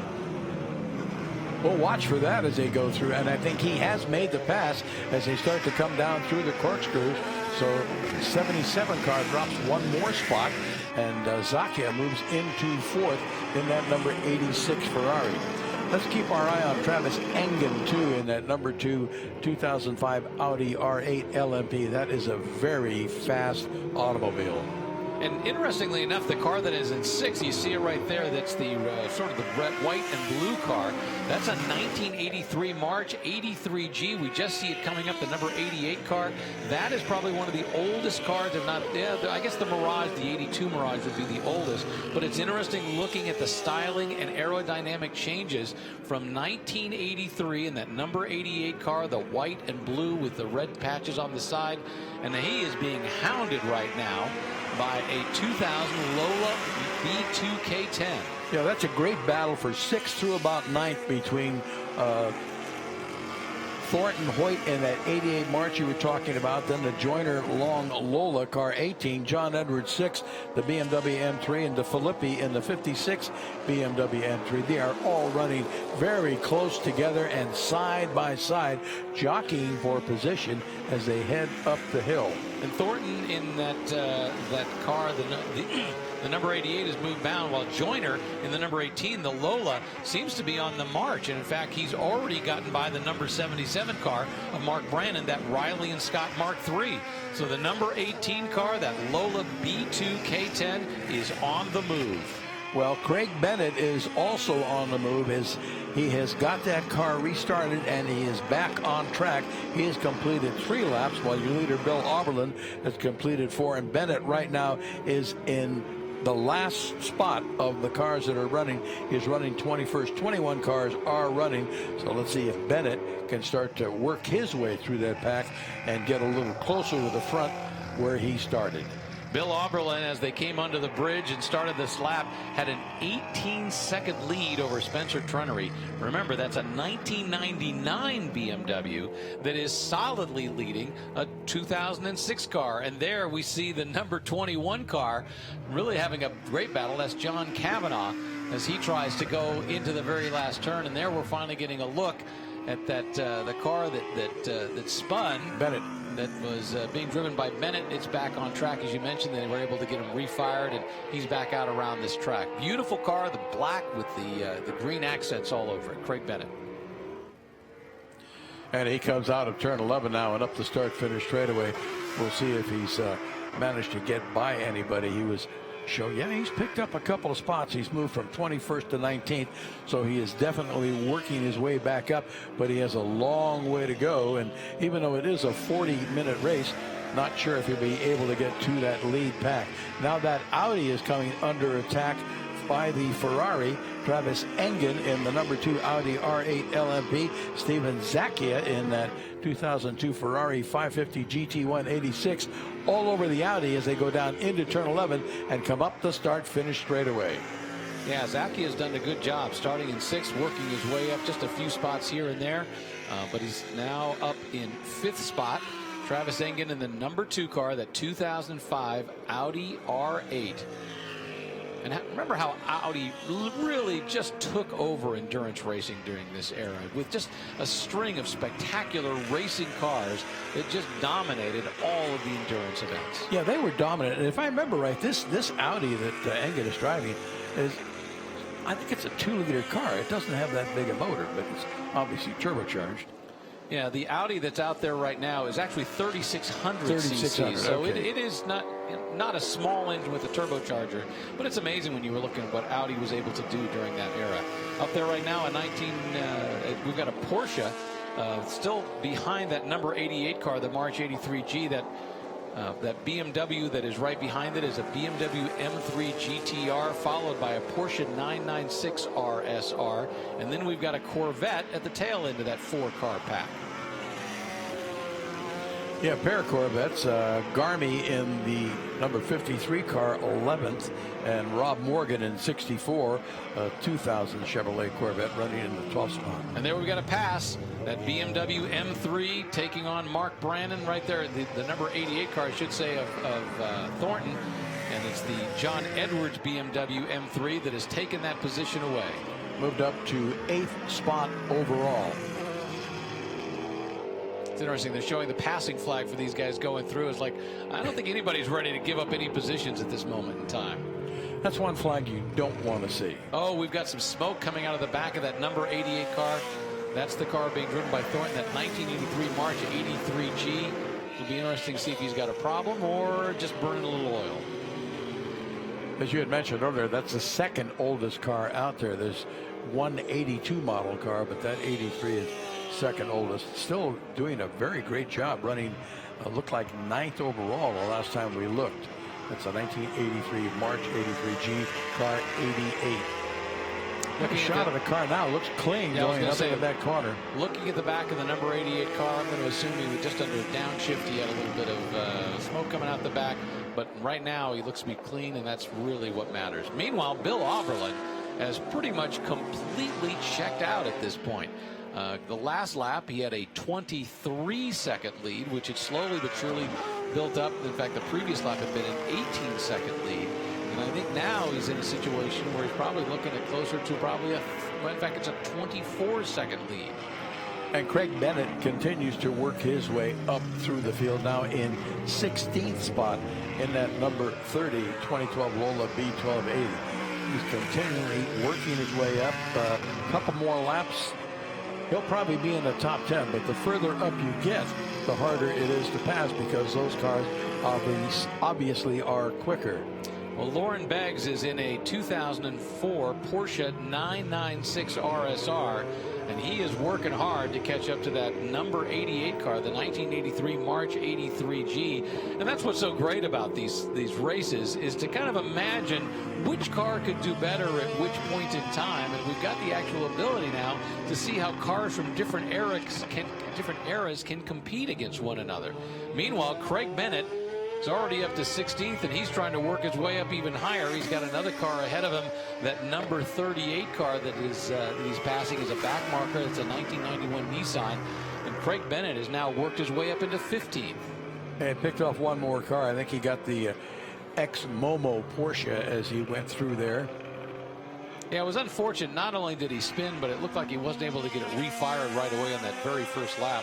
So Craig Bennett, unfortunately, not able to run up front where he probably deserves, but he's working really hard to try to get back up there as soon as he possibly can. And Zacchia in that Ferrari, car number 86, still trying to work his way around Engen in the number 2 Audi. They're in 4th spot. There was less than a second separating those two. We'll look at them as they come up the start-finish straightaway. Right now in the picture, we've got Engen in the Audi and Zacchia in the Ferrari. Looking at the gap between them, it's about less than a second as they go through start-finish. Always been classic battles between the prototypes and the GT cars. The prototypes, of course, always supposed to be the faster car, but there have been years when some of those GTs could just eat up the prototypes. So it just depended upon what was going on in a particular year. So it's great to see that 550 Ferrari GT1 being driven by Zacchia, trying to hound that 2005 Audi R8. And Engen pretty solidly in 4th spot. He's a long ways back from the 3rd place car of Long, car number 18. Arbelin with a very comfortable lead the last time we checked in that number 42 1999 BMW V12 LMR. Trenery solidly in 2nd spot. He's not being challenged in that number 15 SunTrust Daytona Prototype. He's a long ways behind Arbelin. Doesn't pose a threat to him at the moment. He's not being pressured by Long, who is behind him. Good battle between Engen and Zacchia. That's for 4th overall. Now remember, the other races we've seen this morning are 20-minute races. This Masters race is a 40-minute race. Remember, these cars go from 1983 to 2016. It's the Masters Endurance Legend Series. And this is a series of races around the country. This stop this weekend happens to be at the racetrack here at WeatherTech Raceway, Laguna Seca, as part of the Rolex Monterey Motorsports reunion. And you see they're coming up and going past the back markers, and as we've seen in earlier races, that might affect things. Arbelin with a 30-second lead over Trenery, who in turn has 7 seconds over the 3rd place car of Long. Then it's another 15 back to Engen, and he's got less than a second ahead of Zacchia. Those are the top 5 cars. Arbelin, the BMW, Trenery, the Daytona Prototype, Long in the Lola car 18, then Engen in the Audi, Zacchia in the Ferrari 86. It's interesting to think of the concept of racing and the way these cars, when they were designed, these were all endurance cars. You know, they were running Sebring, they were running Daytona, they were running Le Mans, they were running the endurance races. And this is a 40-minute sprint race. Different concept, different style, different way of racing, totally different in terms of what they're trying to achieve. And there is Bill Oberlin. That is the leader, the number 42 car, the white BMW from 1999. And he's now having to work his way through the back markers.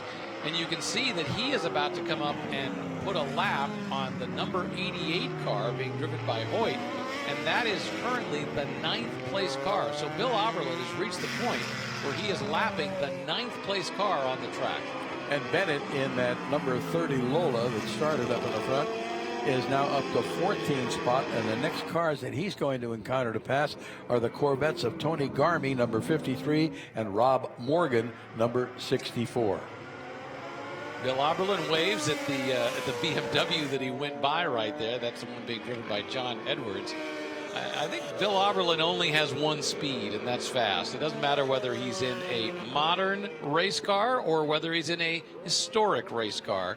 Puff the smoke out of that BMW. Looks like he locked up a wheel and braking in turn 2.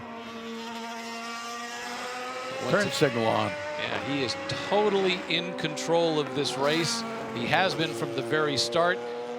The guy who might have challenged him, Craig Bennett, unfortunately spun at the beginning as a result. And in fact, Craig Bennett was up to 14th, and he's now being shown back in 16th. So for whatever reason, he may have had another problem and dropped back just a couple of positions. So Craig Bennett not likely to be able to move up and challenge at the very top of the field. He's already been lapped, as a matter of fact. We'll keep our eye on Bennett's progress, and right now, as you mentioned, he dropped back 2 spots, being passed by Lauren Beggs in the Porsche 996R, Scooter Gable in the BMW M3, and trying to continue to work his way through. Bennett's dropped some more. He may be having a problem. He's now shown in 17th position. We'll keep our eye on him. Possible problems with that car mechanically. There goes Engen by in that beautiful Audi number 2, being pursued by Zacchia in the Ferrari. But that challenge has dropped a little bit too. Zacchia's dropped about 2 seconds behind Engen. No, maybe they're just breathing the cars a little bit. Long way to go. We are about 10 minutes into a 40-minute race, coming up on 11 minutes, so we're not even 1/4 of the way through. But still some competition, some battles on the track. There we see the number 21 car being driven by John Cavanaugh. That's a that's a Mustang right there, that 1996 Ford Mustang.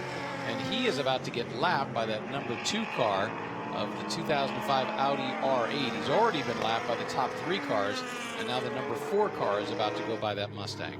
And Bennett continues to drop in the standings, now down to 18th. It could be that that car is stationary, although we don't know it. We'll have to watch and see if he does come by. Looks like some cars are in the racing pit lane too, making stops. And that was Craig Bennett. It was Bennett. It was Craig Bennett coming out in that black car with the green accents. So obviously he's had some kind of an issue that brought him into the pits, but it is allowing him to get back out onto the racetrack, whatever the problem may have been. Looks like the fog is finally lifting here a little bit at WeatherTech Raceway, Laguna Seca. It was a little moist on the track early this morning, and in fact, we saw during the historic Trans Am race, Mike Joy running around with his windshield wiper on, but now most of the fog seems to have at least dissipated a little bit. Still a little gray out there, but I have no doubt as the day goes along, the fog will disappear, because that's the way it always happens here in Monterey. Dramatic change in the weather as Friday and Thursday, the weather out here at trackside was in the 90s. Today, you need a jacket if you're spectating out there. Nice shot of Zacchia in the Ferrari. There's Bill Oberlin. Bill Oberlin once again in that 1999 BMW V12 Le Mans racer, continuing to go around this track. Bill Oberlin, of course, a name who's had a lot of success, primarily in the GT world, but he is truly Mr. BMW in the United States. You know, as he mentioned, he came over just as a kid from Germany and couldn't imagine that he could get involved in racing to the degree he is. And he has had an absolute tremendous career. Love the way he just diced through all that. You had one of the back markers going into the pits, and you had another prototype that he was able to squeeze right by, and Oberlin didn't think twice. He just whipped through and cut right between them. Yeah, he split the 2 cars right up the middle, one on his left, one on his right, and went down into turn 11, getting by both. As you mentioned, one was taking the pit exit out of turn 10. It's great just to listen to that engine as it goes by. BMW V12. Still got that left turn signal on, blinking at the rear of the car. And as you can see, you know, once again, this is a 40-minute race, and some of the cars already having problems. Normally on pit lane during those 20-minute races, you won't see very many cars there. If they have a problem, they'll generally go right back into the paddock area. But in this case, some of the cars come in, take a look at whether they can get back out there, because there is a racing series that they're competing in for points nationally. So the question is, can they come back in, do a little bit of work, and go back out?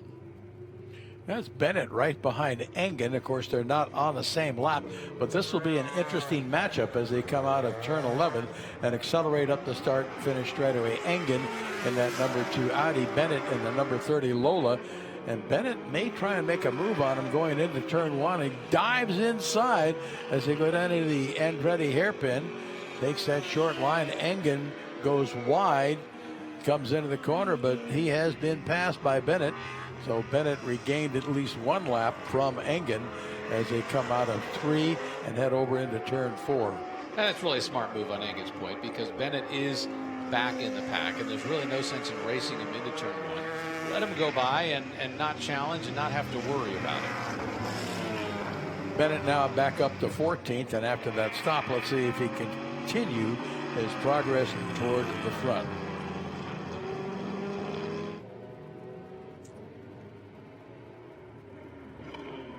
And that's the number 56 car being driven by DeFilippi.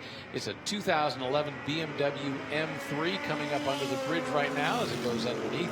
That car currently is back about midway through the pack. Once again, you see cars exiting the pits right there, coming out right beside as they go through that turn complex.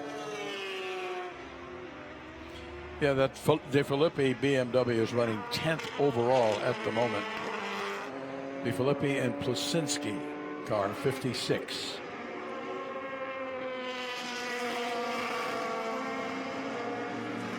Oberlin comfortably in front, and as you mentioned, he only has one speed, and that's fast, so he's certainly not backing off as he's continuing to drive that car to its potential.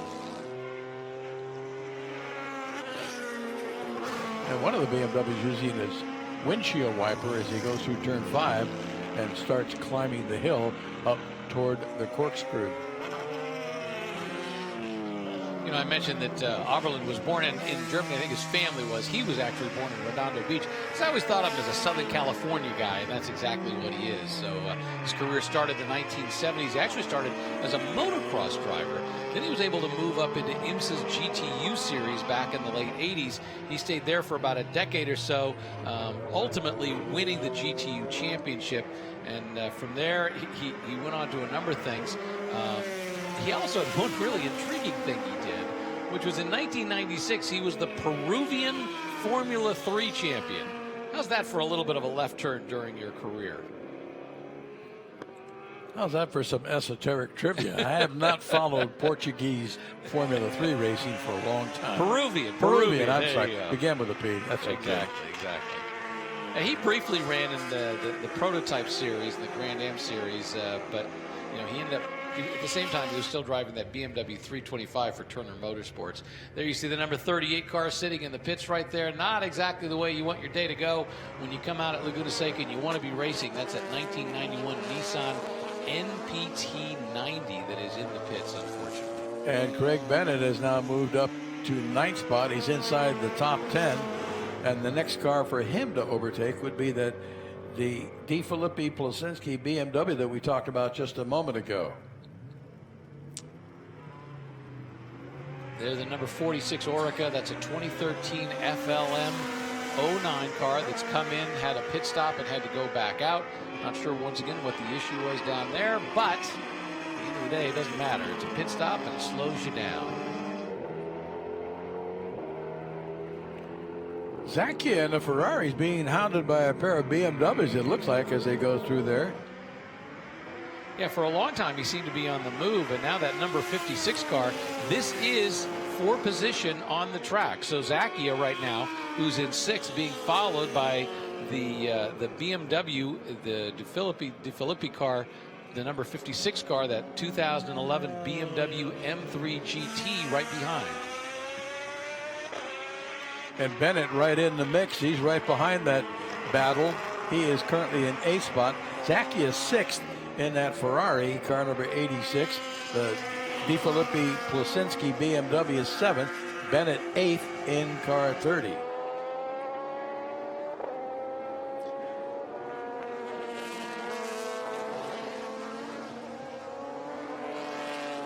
Now, timing and scoring is showing us that Mark Brannon in the 2001 Riley Scott Mark III has moved into the lead, and that Bill Oberlin is now in second place by 33 seconds.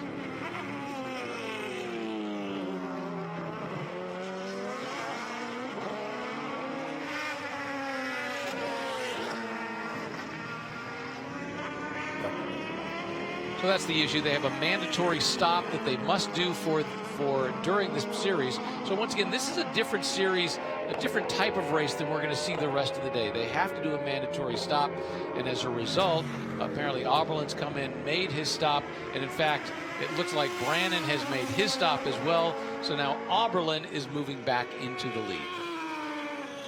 Yeah, they actually display a sign when the pits are open to the cars, so that the drivers know when they can come in. But Zacchia was being hounded by that BMW, now getting a little bit of breathing room.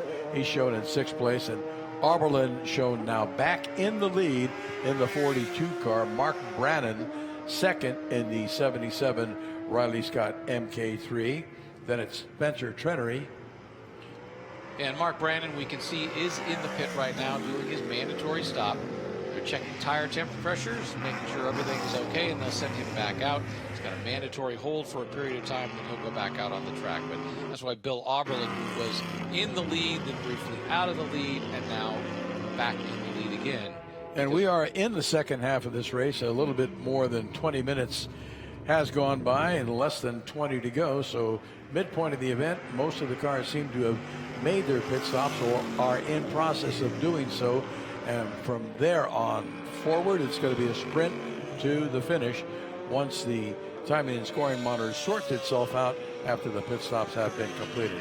But no question about the fact that it is Oberlin back out front in that 1999 BMW V12 LMR car 42. Trenery 2nd in the Riley Daytona car 15, and the Joyner Long Lola shown in 3rd at the moment, car 18. Watching a battle on the track right now. This is the number 53 car being driven by Tony Garmy. It's a 2003 Corvette, and right behind him is Rob Morgan driving a 2000 Corvette. That's the yellow and blue car. So that battle is for position on the track. Those two Corvettes that are going after each other for 11th and 12th place right now. And amazingly, Craig Bennett now shown in 6th spot in car 30. Now we know he has made a pit stop. We saw his car in the pits earlier. So from here on in, he could be sprinting to the finish. It's going to turn out to be an interesting second half of the race. Great comeback by Bennett if he's not going to stop again from, I think he dropped to 21st because there were 21 cars running, and now worked his way back almost into the top 5, and if he gets by the DeFilippi Plasinski BMW, he will be in 5th spot, and he's right behind them at the moment. Bennett in the 30 Lola, the DeFilippi Plasinski BMW car 56. There we're watching the Joyner car. It's the long car, the number 18.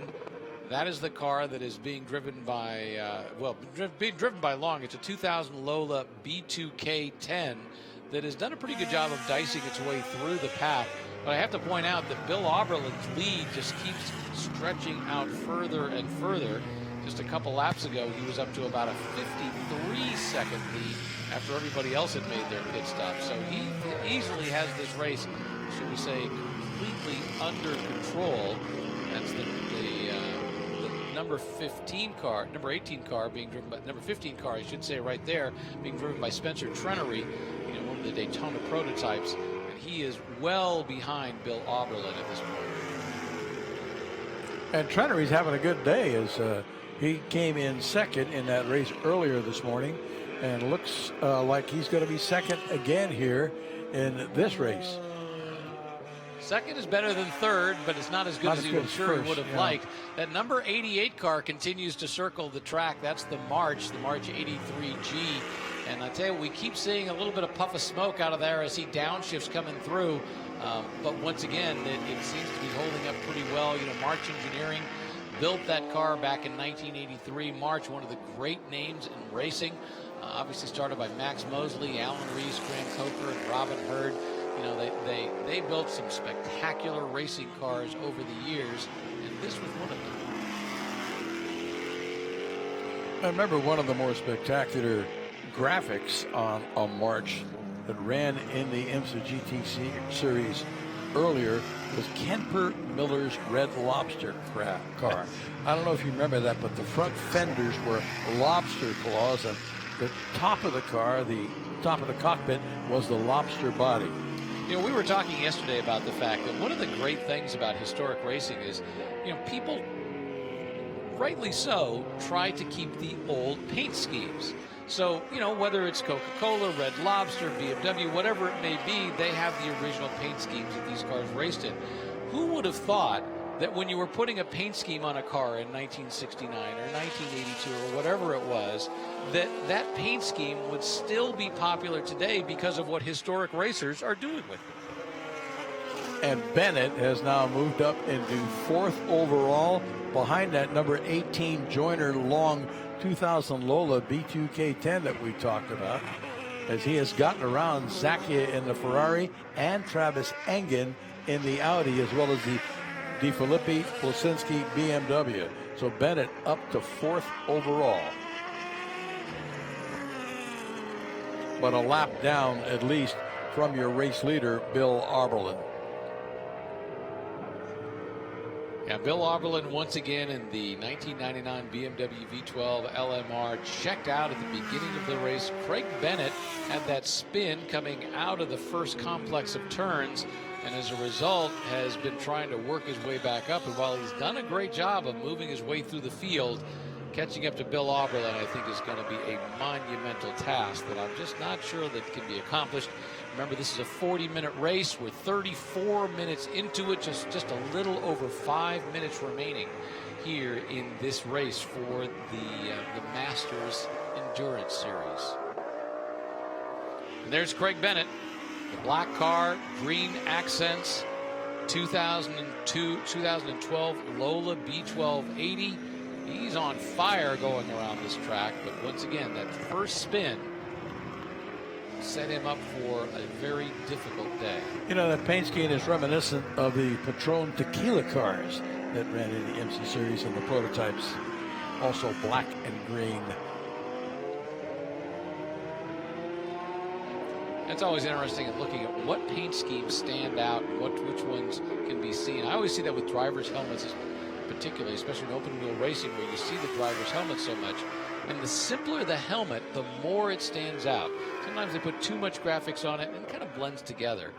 One of the great, ironically, racing helmets that was so easy to see was Derek Daly's, because of the yellow and black and the very simple design. If you look at Elio Castroneves' helmet, a very simple design and it stands out. Sometimes you put too much graphic in, and that's a great looking helmet. The car being driven by Long right there, the number 18 car. It's a great helmet, stands out in that Lola B2K10. Reminds me of Dean Hall's helmet. Dean Hall, a race car driver for a number of years, ran in the IndyCar series as well, had a very similar helmet to that one.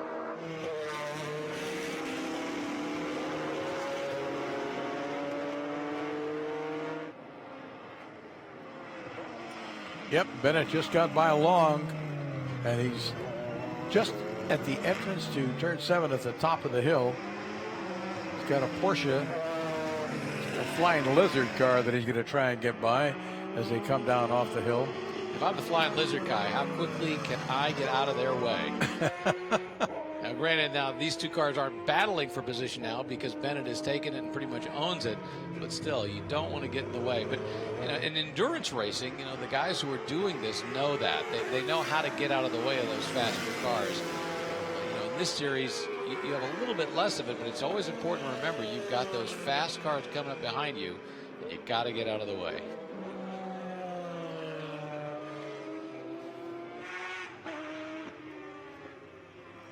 Spencer Trenery is the last car for Bennett to try and overtake.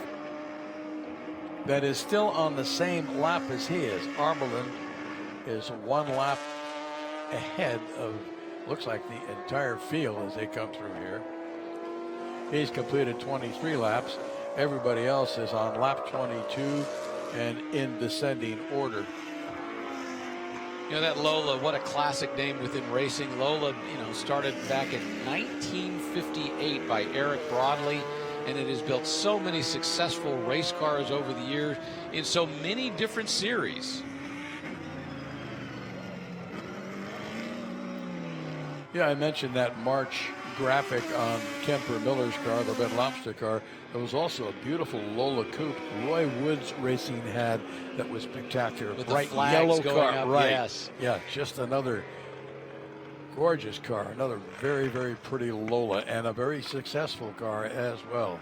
Well, once again, we haven't seen a lot of Bill Oberlin on our TV screens today because he's just run away with this race. You know, he's been in control since the word go, and he has not relinquished. More importantly, I don't think he's let up on the gas. I mean, you know, he's lapped pretty much the entire field at this point with less than 10 minutes to go. He is easily going to be able to pull off the victory in this race.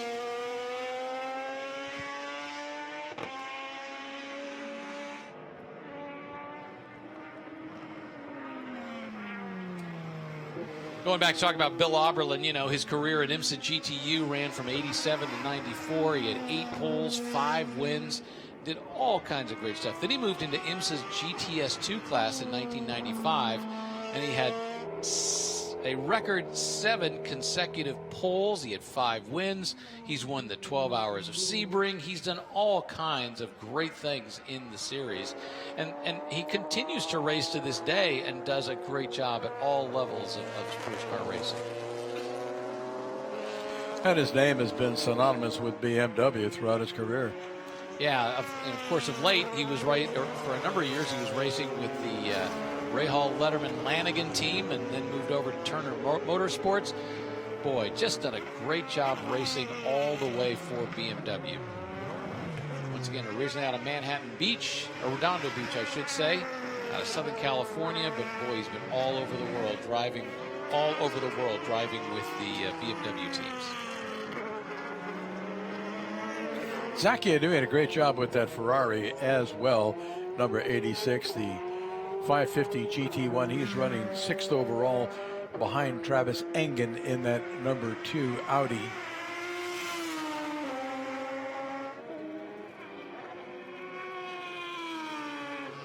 But Oberlin has been dominant. Trenery a very solid 2nd spot in that number 15 SunTrust Daytona Prototype, followed by Bennett in car number 30, running 3rd in his Lola in spite of the spin early on in the event that dropped him way back to the tail end of the field. I think he went from 2nd to 21st. He's worked his way back up to 3rd overall, and he is in pursuit of Spencer Trenery. The best he can hope for at this point is a 2nd spot. That Ferrari 550 out there continuing to circle the track, the one being driven by Zacchia. Great car, doing very well. The interesting story about that is when Ferrari built the 550, they did not intend that to be a race car. A lot of privateer teams were the ones who took that on. And we have a checkered flag here at WeatherTech Raceway, Laguna Seca. Bill Oberlin, congratulations to him in that number 42 1999 BMW V12.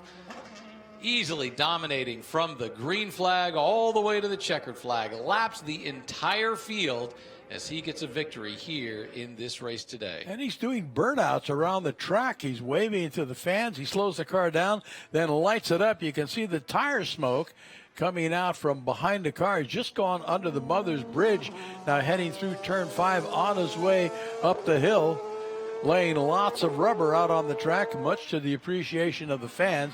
They're pretty happy to see it. So Oberlin is your race winner in dominant style. Trenery is going to be your second place car. That Daytona Prototype. Bennett in that number 30 Lola, after that early mishap, recovers to third place. Still a fine drive for him. Yeah, and you're often, you can only be left with the wonder of what would have happened had Craig Bennett been able to not spin on that first lap, or at least get the car fired and out there right away. And we're looking at a picture of the number 46 car. That's the David Lockwood car, that 2013 Orica that is stuck out on the track. Bill Oberlin came down the corkscrew, waving at the crowd, doing a few more burnouts. What a great day. What a great victory for him. Has never done well at Le Mans. That's probably the only thing that probably bugs Bill Oberlin. He's never gotten a podium, never gotten a victory at Le Mans, but everywhere else he's raced, he's done well. More importantly, he's had such a great, great career.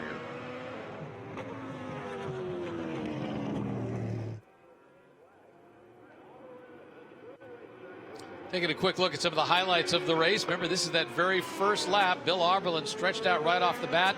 And then Craig Bennett trying to get a little bit of an advantage, catch up as much as he can, just spun coming out of the first complex of turn, was stalled, and as a result, could not catch up for the rest of the day. Lost it at the exit of 3, just into the infield, just before they got under the tire bridge between 3 and 4. But Craig Bennett was able to come back. He was quite a ways back. At one point, he was shown in 21st place and worked his way up through, ultimately ending up in 3rd. But it was Bill Oberlin who controlled the race from the word go, never being challenged, ultimately ending up lapping the entire field and coming away with the victory here in this Masters of Endurance Legend Series race. Craig Bennett, well, he finished 3rd, but 2nd, well, that went to Spencer Trenery in the 2006 Riley 11 Daytona Prototype. The Joyner Long, number 18 Lola B2K10 finished in 4th, and Travis Engen in that number 2 Audi R8 LMP was 5th.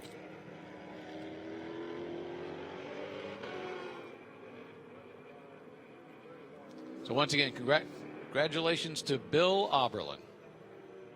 All right, time for our next race here at Laguna Seca, the FIA IMSA GT, GTX, AAGT. These are cars built between 1973 and 1981. This is the Bonhams Cup race. Kind of an alphabet soup.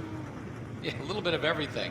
But basically, think of this as the classic GT racers from the 70s. This is a pretty classic era into the 80s as well. In fact, we're going to start off by giving you the grid. We've got a couple of 935s up front, one being driven by Bruce Canepa, a 1979 Porsche 935, and then Charles Neerberg in a 1980 Porsche 935 K3. Next up, Ken Epsman in car 20, 1976 Decon Monza. Alongside him will be Mike Thurlow, car 53, 1968 Chevrolet Green. And if you were thinking you hadn't seen enough Porsche 935s lately, well, all you had to do is be right here. Zach Brown, we know that name well, a 1981 Porsche 935. And right behind him is William Chip Connor in a 1980 Porsche 935J. And if you like wide Corvettes, you're in for a treat, as next up is 88A Jim Pla in a 1979 Greenwood Corvette, and behind him a 1976 Greenwood Corvette driven by Jordan Taylor, car 48. Martin Lauber has a 1979 Porsche 935. Richard Goldsmith is in a 1976 Decon Monza. Ranson Webster's in car 42, a 76 Porsche 935, a 72 Porsche 911 RSR next.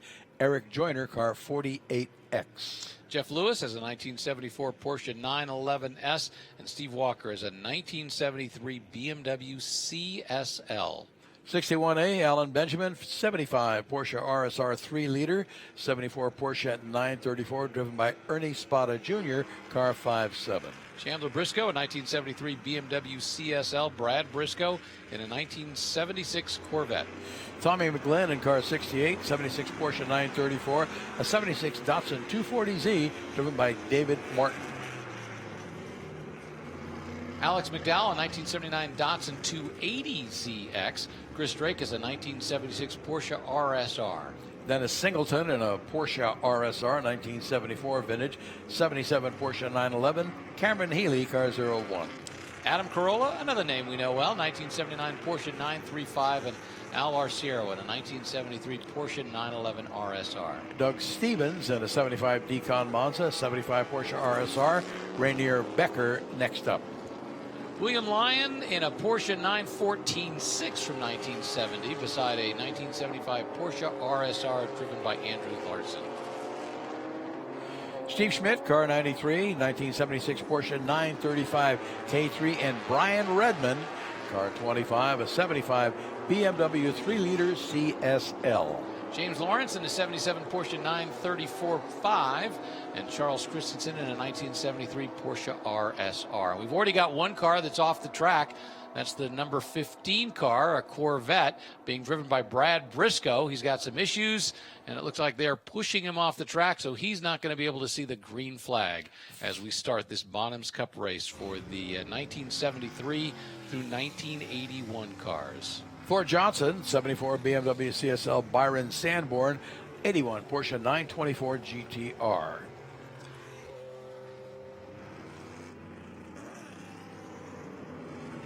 See some familiar names, Rick, that we've seen in other races. You've got Al Arciero. You've got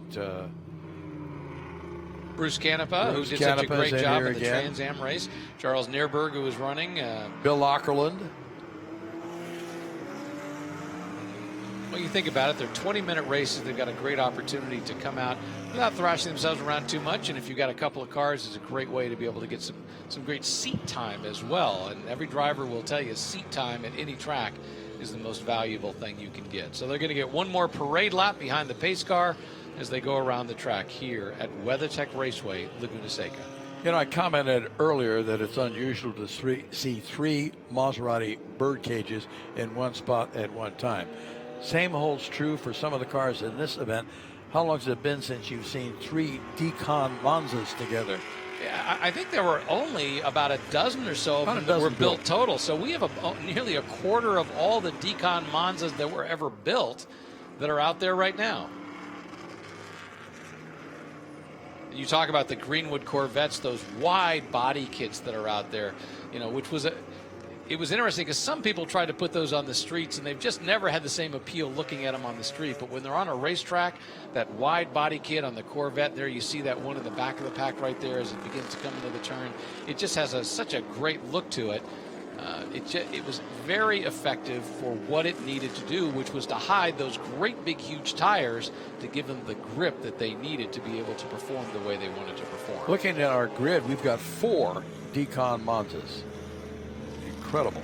Exactly. Very successful car in its day, too. Built, I think, back in Indiana. And remember, it was a Chevy Monza, so it was taking a car that most people, even today, when was the last time you saw a Chevy Monza on the street?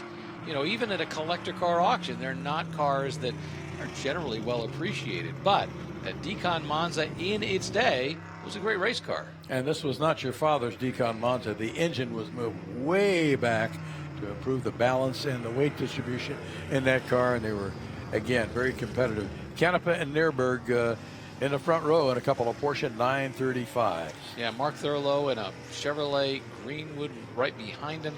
Zach Brown in a 1981 Porsche 935.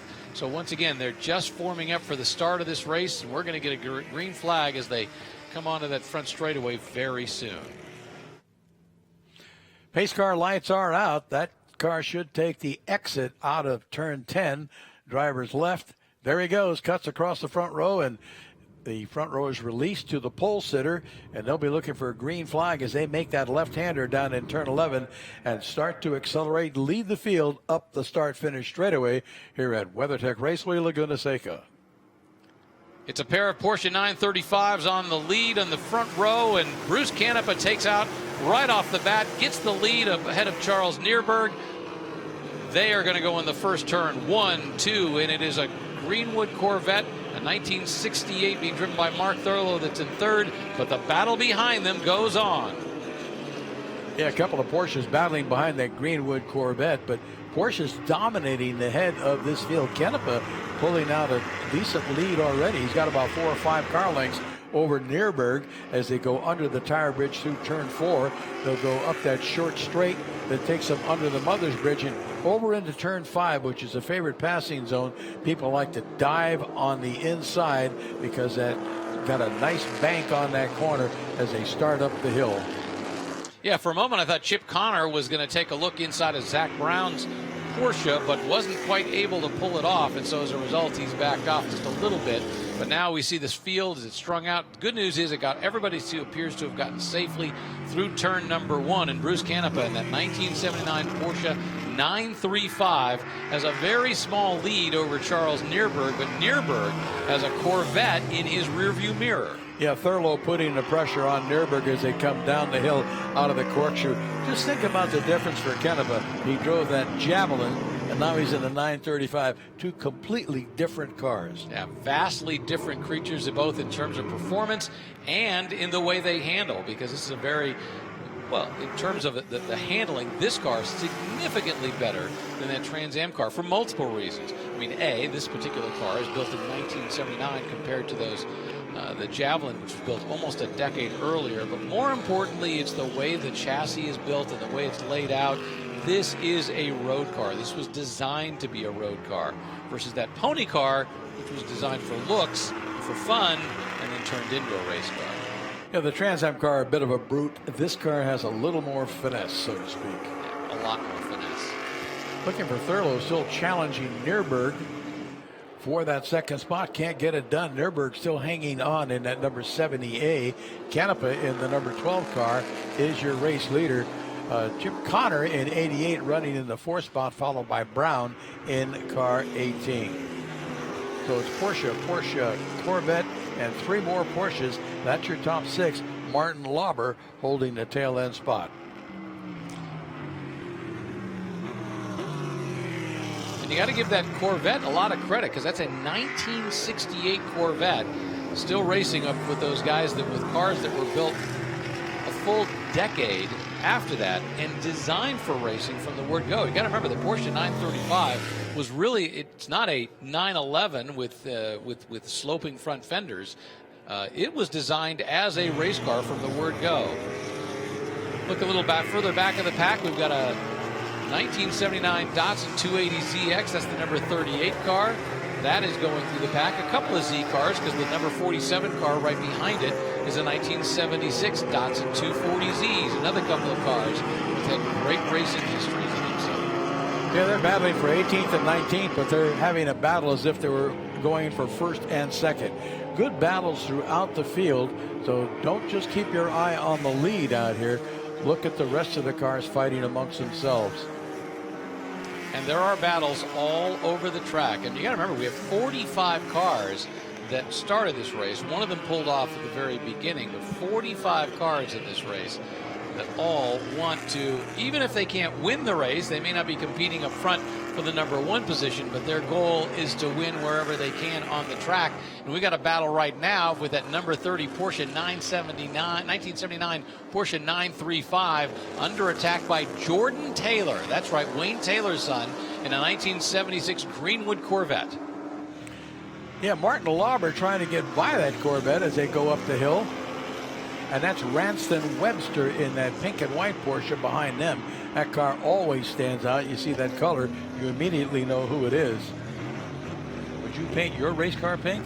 It stands out, absolutely. If you're looking for something different, and that's always what it's about. What makes it different? I love the number 48 on this Greenwood Corvette. Of course, the number that Dan Gurney made so famous.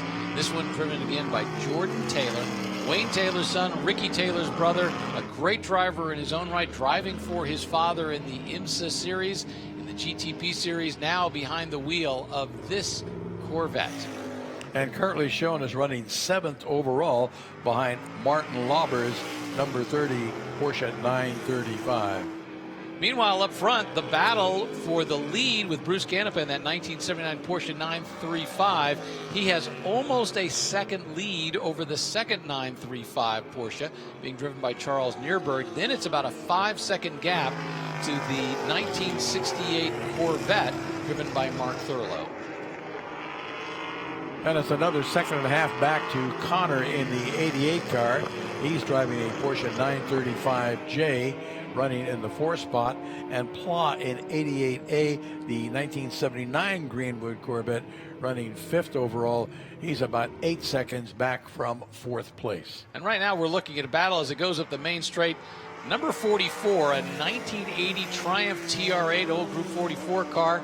He is leading his way up through there, being followed by a Porsche 934-5 and a 1973 Porsche RSR, trying to go for that position. And that's the battle for 29th place. So everywhere you look on this track, somebody is trying to move up. We were talking earlier today about Mark Donohue and Roger Penske, and there we see a car, the number 6 Porsche. That car is being driven by Al Arciero, a 1973 Porsche 911 RSR. Some of the greatest colors, that Sunoco blue with the yellow pinstriping, and the number 6 so closely associated with Mark Donohue. Mark Donohue had such a tremendous racing career, winning so much in so many different areas. But what people don't realize when you think about Mark Donohue is that he only raced professionally for a decade. From about 1966 to 1975 was he a professional racer. And during that time, he came to dominate the Trans Am. He dominated the Can-Am for a period of time. He won the Indy 500 in 1972. He ran NASCAR. He ultimately ended up in Formula One. One of the greatest Formula One drives of all time was his drive in Canada as he drove a privateer car for Roger Penske and finished 3rd in the rain. Mark Donohue, truly one of the great drivers of all time. And things have heated up at the front. Looking at the gap between Canepa and Nürburgring, they're almost in what would be called a photo finish. They're going to be encountering traffic, and that's going to throw that out the window. But Canepa's lead over Nürburgring now less than 1/10 of a second. The last time they crossed the start-finish line. Here they come out of turn 11 now. They're practically nose to tail as they accelerate up the start-finish straightaway. Report that Canepa's car, the lead car, bit of smoke coming out of the back of the car as he accelerated out of turn 11. And he's diving down into the Andretti hairpin and going to run into a whole bunch of traffic as he gets into that infield area. Yeah, you see the number 87 car, Byron Sanborn, that Porsche, moving over very quickly to let him go by, and everybody else doing the same thing. No sense in getting in a battle with the lead of this race. Let him go by. You're not battling him. The problem is, if you are in a battle, you don't want to ease off too much because you don't want to lose your own place at the same time. Once again, Bruce Canepa in the number 12 Porsche 935, and you see him coming up on that number 44, the Bill Warner car, the Triumph TR8. And now that's in between, that TR8 is in between the 2 lead cars for just a moment until Charles Nürburgring chews him up, spits him out, and away we go down into the corkscrew. Yeah, that traffic has allowed Canepa to get a little breathing room as they start their descent in the corkscrew. That's about a 5-story drop from the top of the hill down through 8 and 8A. And while these two cars are trying to stay within an eyelash of each other, they now have about a 7.5-second lead over the 3rd place car of Mark Thurlow, that 1968 Chevrolet Corvette. And Ricky Taylor up into 6th spot in his Corvette, car number 48. He's about 3 seconds behind Pla in the 88A Greenwood Corvette. So you could see some changes happening there. We are past the midpoint of this race. We're about 12 minutes into a 20-minute race. So still plenty of time for lots of things to happen before the checkered flag waves. Yeah, so far dominated by those 2 935s up front. You get a Corvette, then a Porsche, then a couple more Corvettes. In fact, when you look at the top 8 places, right now the top 8 places are dominated by the combination of Porsche and Corvette. We just saw a good battle between Adam Carolla and that number 70 Porsche 935. He's trying to get around David Martin in the 47 Datsun 240Z. And the number 88 car of Jim Pla has spun. Looks like he's in the infield. I believe that's the exit of turn 3. He's in that gravel trap, the kitty litter, trying to drive his way out. He's going to get it back out, but he's also going to bring a lot of junk onto the track with him. As you can see, the pebbles and rocks coming out of the bottom of that car as he goes through turn 4 now. That's going to make that turn a little bit slippery as these cars get into that. There's going to be some marbles out there before they can be cleaned off at the end of the event. Corolla did get by that 47 car of David Martin. That was a battle for 17th overall.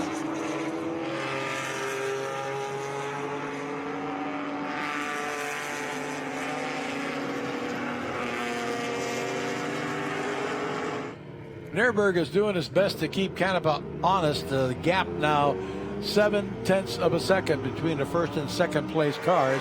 Canepa and Nürburgring 12 and 78. Jordan Taylor, we see him continue to work through the field. He is now in that Corvette, the number 48 Corvette, has worked his way up to 5th spot. Now he is 31 seconds behind the lead pack, but he is doing his best to try to move up through the field and try to gain as many positions as he possibly can. Well, when Plow spun, he gifted Taylor a position as he came through there, and Taylor took advantage of it. Next man for him to catch would be John Fudge Chip Connor in 88, but I think he's beyond reach at this point. He's well out ahead of Taylor, probably about 19 seconds up. Leaders continue to work their way through traffic. Yeah, it's interesting when you look at the width of that car. Once again, with that Greenwood body kit on the back and in the front, that is such a huge car compared to those Porsche 935s, or even going by that Triumph TR8, the number 44 car that he just went by. And you really find out how wide it is when you try and lap traffic or squeeze through small holes. Just can't do it. A lot of car, a lot of fiberglass on that. He tosses it and drifts down through the corkscrew, slides the car like he's in a drifting contest. Well, those who are sitting up in the corkscrew, when Jordan Taylor goes by, you get quite a show because he is working hard trying to make up as much time as he possibly can. He may be 19 seconds back of the place ahead of him, but he is working hard to get as close as he can. Meanwhile, up front, the battle continues between Bruce Canepa and Charles Nürburgring in those two 935s, and it doesn't seem to close up an awful lot. Charles Nürburgring, depending upon traffic, gets a little bit of a ease up into a little closer to the Canepa car, but he just can't seem to reel him in. And as a result, he seems to be mired in second place right now. And we just saw one driver hang his arm out the window and point to his left, indicating to Canepa, pass me on the left, and he moved way over to the right to give them plenty of racing room because he knew Canepa was coming by with Nürburgring in close pursuit. Yeah, and the same thing happened with Nürburgring as he was going through the corkscrew, catching up to one of the Datsun Z cars. I think it was the David Martin car that he came up right behind. And now, but you've got traffic, you've got back markers going onto the front straightaway. But still, I think there's going to be about a solid 1 second at least between the Bruce Canepa car and the Charles Nürburgring car as they go under the timing stripe. Yeah, in fact, it's about a full second or so. So as a result, unless there's an issue with traffic, as we begin to wind down and get close to the finish of this race, it's going to be really hard for Nürburgring to pull anything off. In fact, now it's up to a 2-second lead. Yeah, it's going to depend on traffic. That can either make it or break it. And Canepa and Nürburgring both very good at going through traffic. If they catch a bad break, however, things could change, or someone could get in their way, not see them coming, and block them. But they have reached the point where they have lapped the 16th place car on the track. So there's only 15 cars on the lead lap right now. There's a total of 35 cars running, or had been running, that have completed laps so far in this event. Yeah, that batch of traffic really helped Canepa considerably, stretched it out to almost 2 seconds, 1.9 second lead over Nürburgring in the 70 car.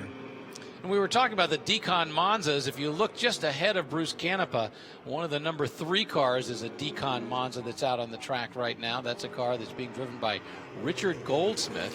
He's in number 8. The number 42 car is that Porsche 976 with the unique pink and white paint job that we were talking about just a little bit earlier.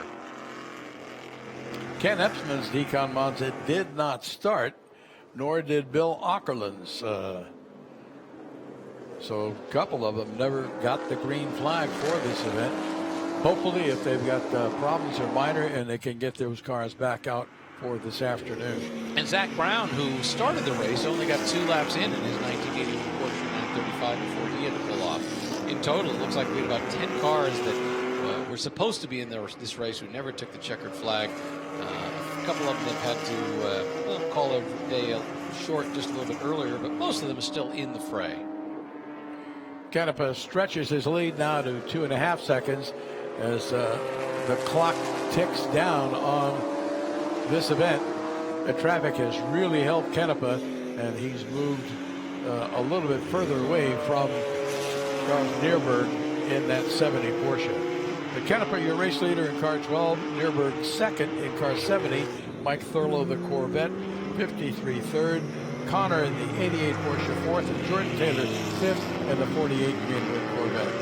Watching right now a orange 1973 BMW CSL being driven by Chandler Briscoe in those Jägermeister colors. What a great looking car. Very valuable car, as so many of these cars are out there. And that's the number 88 car. That is the Porsche 935J being driven by Chip Connor.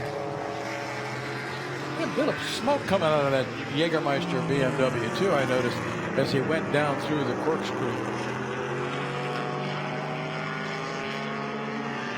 And it could just be a function of burning off fuel or oil as during the downshifts, or it could be a sign of a bigger problem. But fortunately, they're still out on the track, still enjoying it. Look at the bodywork on the back of that number 88 car. Bruce Canepa continues to lead. We get the checkered flag, and he is going to win this race of the day. Bruce Canepa, not bad. He did well in the Trans Am race earlier today, and now he's going to do well in this race as well. All right, time for our next race. This is Group 6A, 1963 through 1966. This is the GT cars over 2,500 cc's.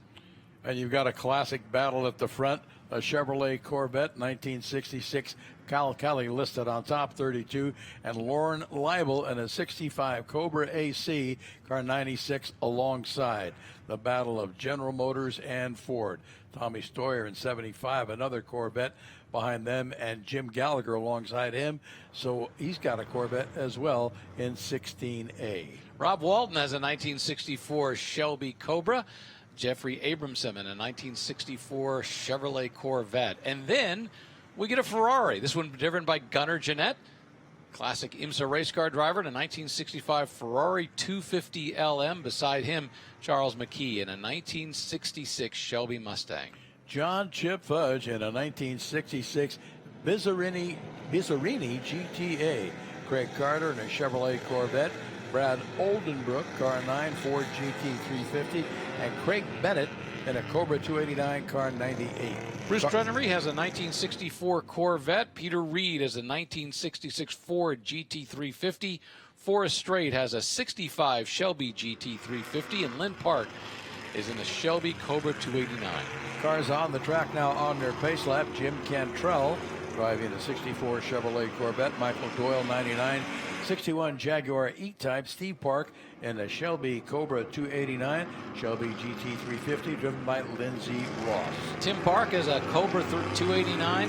John Limfesty has a 1966 Shelby GT 350. There's a Corvette driven by Fred Yackel from 1964, and a 1965 Ford Mustang driven by Robert Stockwell. Edward Hugo in a 66 Chevrolet Corvette. Gabe Bentley, 66 Chevrolet Corvette.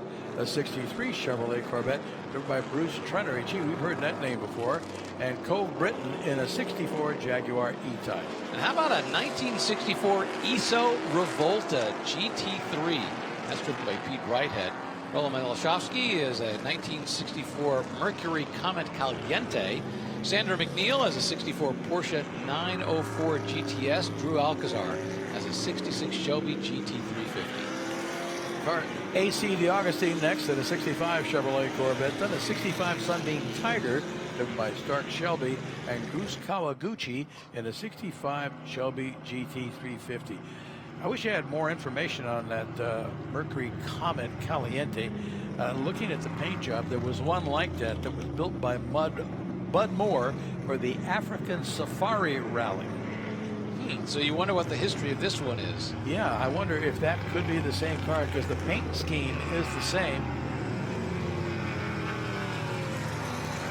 Or was it just done up to look the same way? Either way, it's out there now, and it's a great car to get to watch. Once again, a great field, mostly Corvettes and Cobras, which is a great battle from the 1960s.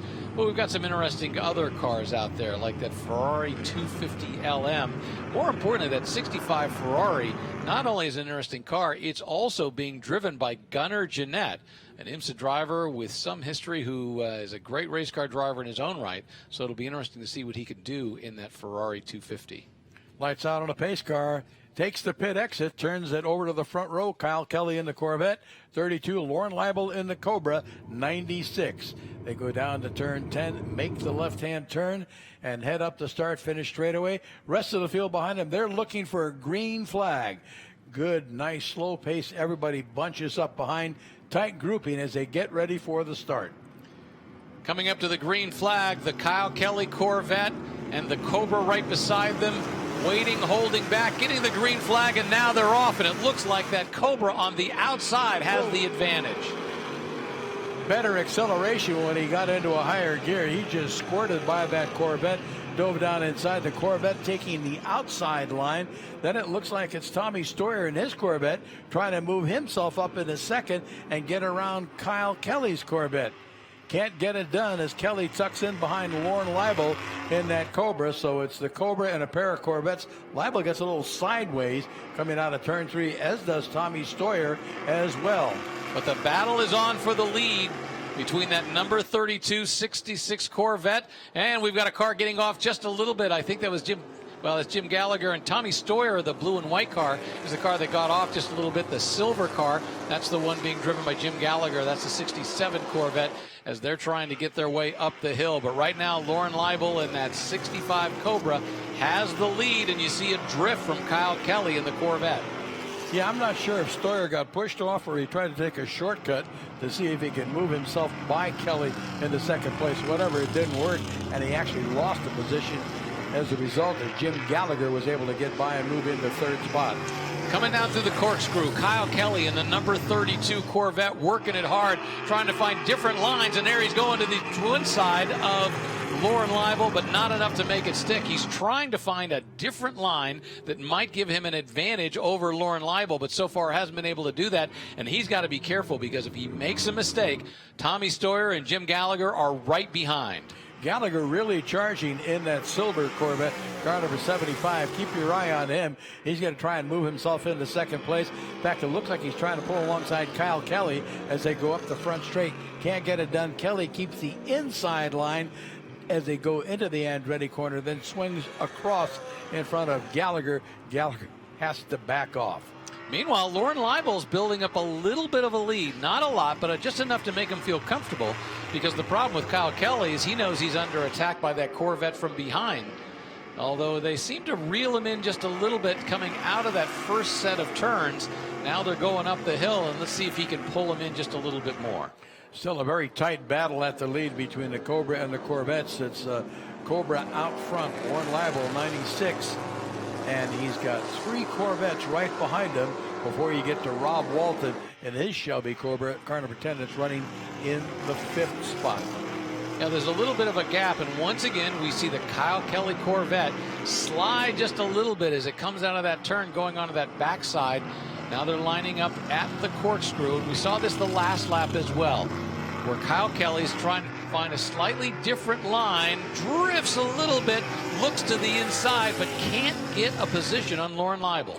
Yeah, rear end almost broke loose on it, swung out to the left. He had a throw in some corrective steering to keep the car pointing in the right direction. But he's right on the tail of Leibel as they go down into 11. Tried to get alongside, couldn't do it, but very, very close. Good, tight race. He is putting a lot of pressure on Lorne Leibel, trying to force him into a mistake, but hasn't worked so far. And Leibel in that Cobra seems to have better acceleration up the front straightaway and can open up a gap once again by the time they get down to the Andretti hairpin. Yeah, it's interesting. As they get into the twisty parts, that's actually where Kyle Kelly in the Corvette does a better job. From here on up, he'll slowly but surely reel him in until they reach the point of the corkscrew. Well, he'll likely be right behind him again, assuming he doesn't wear out his tires. Jim Gallagher in the 1967 Corvette Coupe right there, followed by Tommy Stoyer in the Corvette convertible. Yeah, Kelly driving very aggressively, sliding his car all over the place, and now you can see it's nose to tail, the Cobra and the Corvette, as they go through turn 5 and start their climb to the top of the hill. And there, he's right up beside him, tries to take a look to the inside, can't quite pull alongside. He takes the look, but he can't do it, and he'll close in again as they get close to the corkscrew. He's trying to pull alongside, but he just doesn't have enough to see him to be able to get right beside.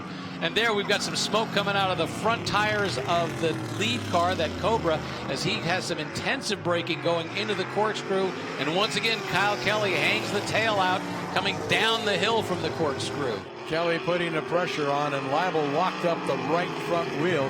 You can see the smoke blowing off. Now again, tries to get alongside Leibel as they come out of turn 10, going down into turn 11. Can't do it on the inside. He's going to have to tuck in behind. But again, watch them as they accelerate up the front straightaway. The Cobra seems to have a little bit more grunt and opens up a gap every time. Yeah, that's what it's all about. This is what is giving the advantage to Lorne Leibel, is this front straightaway where he just has the horsepower to pull it up. And then from this point on, we'll watch a great race as Kyle Kelly can just reel him in, but he just doesn't have enough at the corkscrew when they finally get back there to be able to pull it off. Looking a little further back in the pack, all kinds of great competition. That's the number 91 car that we're seeing as it's going along. Tim Park. Tim Park, as he's trying to kind of catch up right there.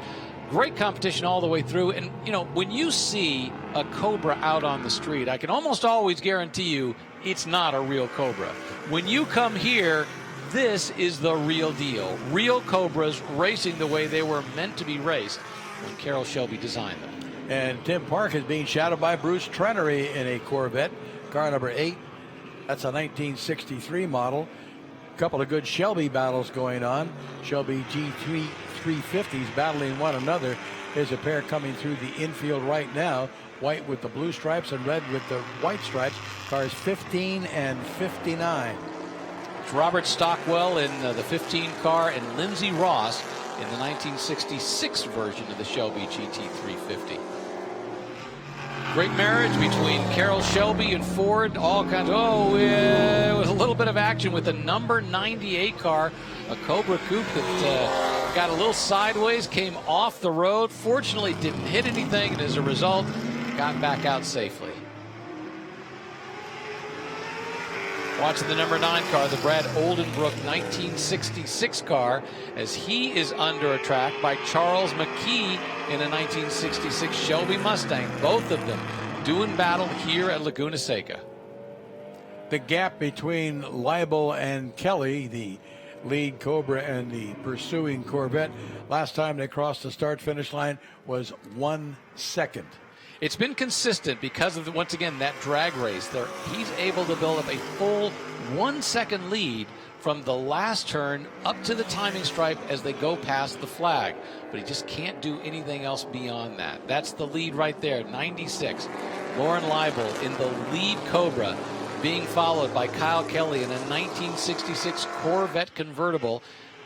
1967 Corvette being driven by Jim Gallagher, a coupe, is right behind them. Kyle Kelly using every inch of the track trying to gain some kind of an advantage. And he's not as close as he has been as they get up to the top of the hill in the corkscrew. He's been driving that car so hard, he may have used up some of his tires, applying as much pressure as he can on race leader Lorne Leibel, and Leibel has just pretty much ignored him and driven his race and hasn't faded at all. He's got about a 2 or 3 car length lead as they come out of turn 10, and Kelly just all the way off the pavement and kicks up a little bit of dirt, driver's left, with the left side wheels of that Corvette as he comes out of turn 10. Here they come up the start finish straightaway one more time, and this is where Leibel can really shine in that Cobra. The only mistake we've seen Leibel make was going into the corkscrew. He locked up the front brakes for a brief moment, but that's it. He's done a perfect job of holding Kyle Kelly off for the rest of the race. That's the Oldenbrook and McKee battle. This is the battle for 8th on the track. They're a full 17 seconds behind the leader, but for each other, well, they are right nose to tail. Yeah, we had 28 cars take the green flag for the start of this one. And there's good battles throughout the pack, battles between the Shelbys, battles between some of the other Corvettes. We were watching Spencer Trenery battling earlier with one of the other cars. Steve Park in his Shelby Cobra has got Trenery right behind him now. Stockwell has moved up in his Ford Mustang. He was fighting with Trenery earlier. And this is 18th, 19th, 20th, and 21st. So again, good battles throughout this 28-car field.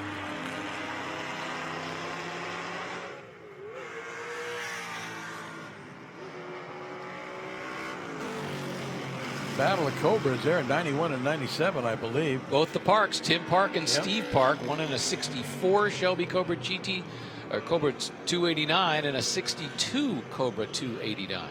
That's for 19th and 20th. But that doesn't mean the competition is any less. They are driving hard for their position. Oh, and he's got a problem. The 97 car waves his arm. Steve Park puts his arm in the air, has to pull off to the side, immediately lets Tim Park by, and then has to pull off to the side of the track. Once again, back up to the battle for 8th. This has been the battle between Brad Oldenbrook and Charles McKee. New second place car. Looks like Gallagher has made the move into second around Kelly. So we were talking about the question as to whether Kelly had used up his tires in the battle of trying to get by Lauren Leibel, and it's very possible that that's the case. And as a result, we now have a change in the number 2 car with Jim Gallagher in a 67 Corvette Coupe taking it away from Kyle Kelly in the 66 Corvette. Meanwhile, there you saw McKee trying to take a look to the inside of Oldenbrook, but couldn't quite pull it off. Yeah, we saw Cobras battling. We see Shelby GT 350s battling. Corvettes battling. They seem to be battling by make and manufacturer in good groups all the way throughout the field. The one we're looking at now is 9 and 219. That's Brad Oldenbrook, currently 8th, and 219 Charles McKee. A Ford GT, both Shelby Mustangs. By the way, you point out that there's a lot of the battles between the manufacturers going on. So you've got Cobra versus Cobra, Corvette versus Corvette. I was looking to see where the Bizzarini was. It's back in 27th. You know who he's battling? The ISO Revolta. So the ISO Revolta and the Bizzarini have managed to find each other on the track. So there's a Jaguar and a few other things out there. There it is right there. That's the number 14 car, the 1966 Bizzarini GT. One of the great cars. I love the design of that. Also, it's a great looking car. Oh, looked like the Marcos as well. Just a really spectacular. Looks like a Marcos that knows a little bit reminiscent of a Lamborghini Miura.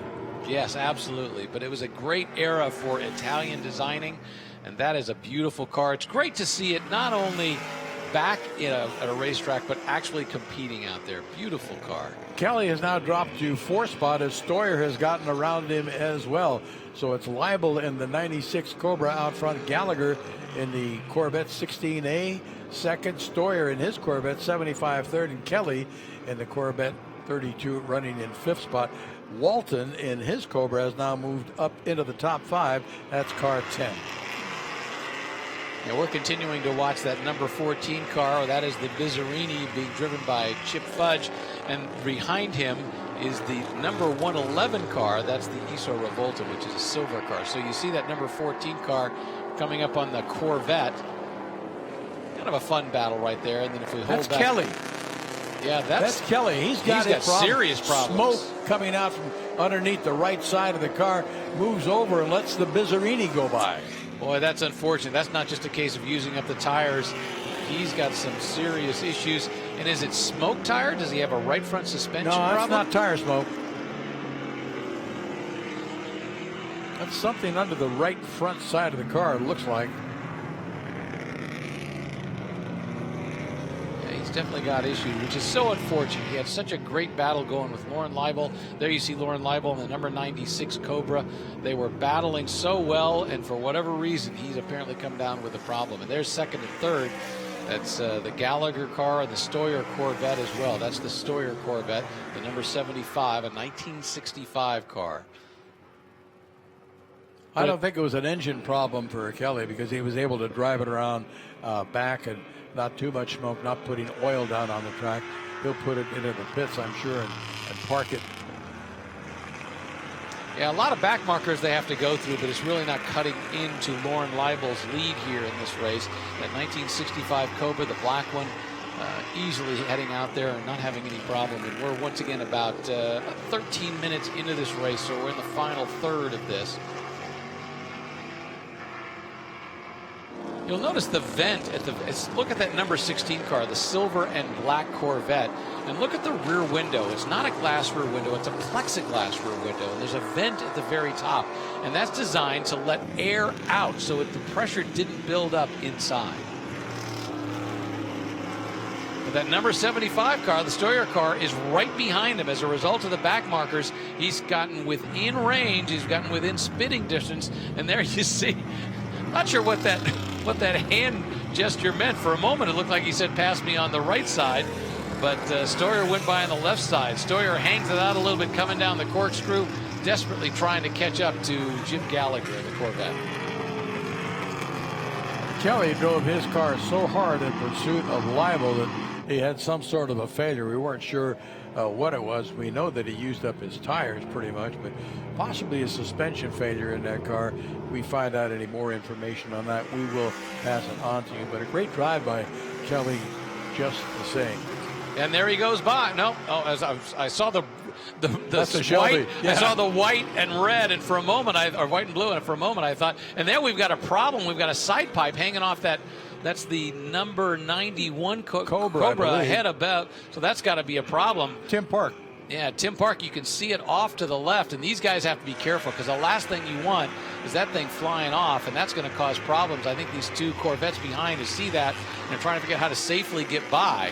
You think the corner workers would show that car a mechanical black flag indicating he's got a problem with the car and he needs to come in and stop? There goes Stoyer trying to make a move on Gallagher as they work through the infield. They're heading over into turn 5, not close enough to make the move yet.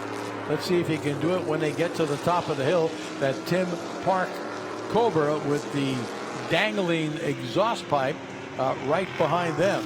Yeah, hopefully he'll be taken off the track soon before that thing. Hopefully it doesn't fall off. That's the big concern. If that side pipe comes off the car, that could do some serious damage to somebody. Meanwhile, this battle for second place on the track, a pair of Corvettes, a 1967 Corvette, 1965. Stoyer looks to the inside. Oh, he manages to go down. Gallagher makes a mistake, and Stoyer takes advantage of it. Gallagher got a little bit sideways, and that's all Stoyer needed. He was close enough to dive right back around him. Gallagher not going to be too pleased with that. Going to try and pay him back and regain that second position, but he's running out of time before he can make a move and try and do that. In the meantime, Leibel has just motored off in the distance. He's got probably a 4+ second lead by now. I was curious if Stoyer, once he got by, was going to be able to build up a lead, and it looks like he actually is probably going to be able to do that. He's got a back marker between them, which is not going to help Gallagher. Gallagher thought for a moment of going to the inside of the back marker, but didn't get the sign from him, so as a result, I think he had the smart move to not go inside unless he knew he had the corner. Now he gets around him, but he's got to go head off and trying to find Stoyer. Yeah, Leibel's lead now 6 seconds over Stoyer, who is currently in second spot. Leibel in that 96 Cobra, Stoyer in the white Corvette with the blue stripe 75, and then Gallagher, the 16 Corvette, the silver or gray one, running in third spot. Walton now moves up into fourth spot in his Cobra, car number 10. We're watching Charles McKee in the blue stripes, white car, continuing to battle car number 9, the 1966 Ford GT350, the red car out there. Those two cars have been going at it all race long.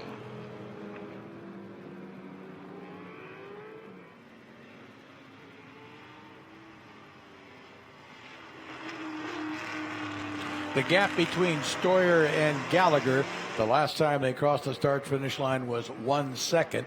We'll try and see if Gallagher can make any inroads on that and get closer to Stoyer to try and repass him for second spot. But time is running out as we are in the closing stages of this race.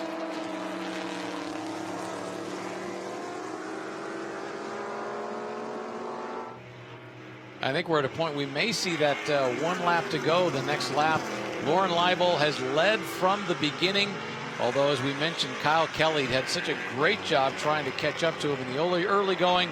Had some kind of problem, had to pull off the track. There you see Kyle, the Lauren Leibel car, as he comes up on that number 99 car, which is a Jaguar E-Type, being driven by Michael Doyle. He's a back marker, so it's just a matter of squeezing him by. That E-Type, truly one of the great designs on the planet. In fact, Enzo Ferrari called the E-Type the most beautiful car ever built. And if Enzo Ferrari is willing to compliment something other than a Ferrari, the Jaguar was a beautiful car.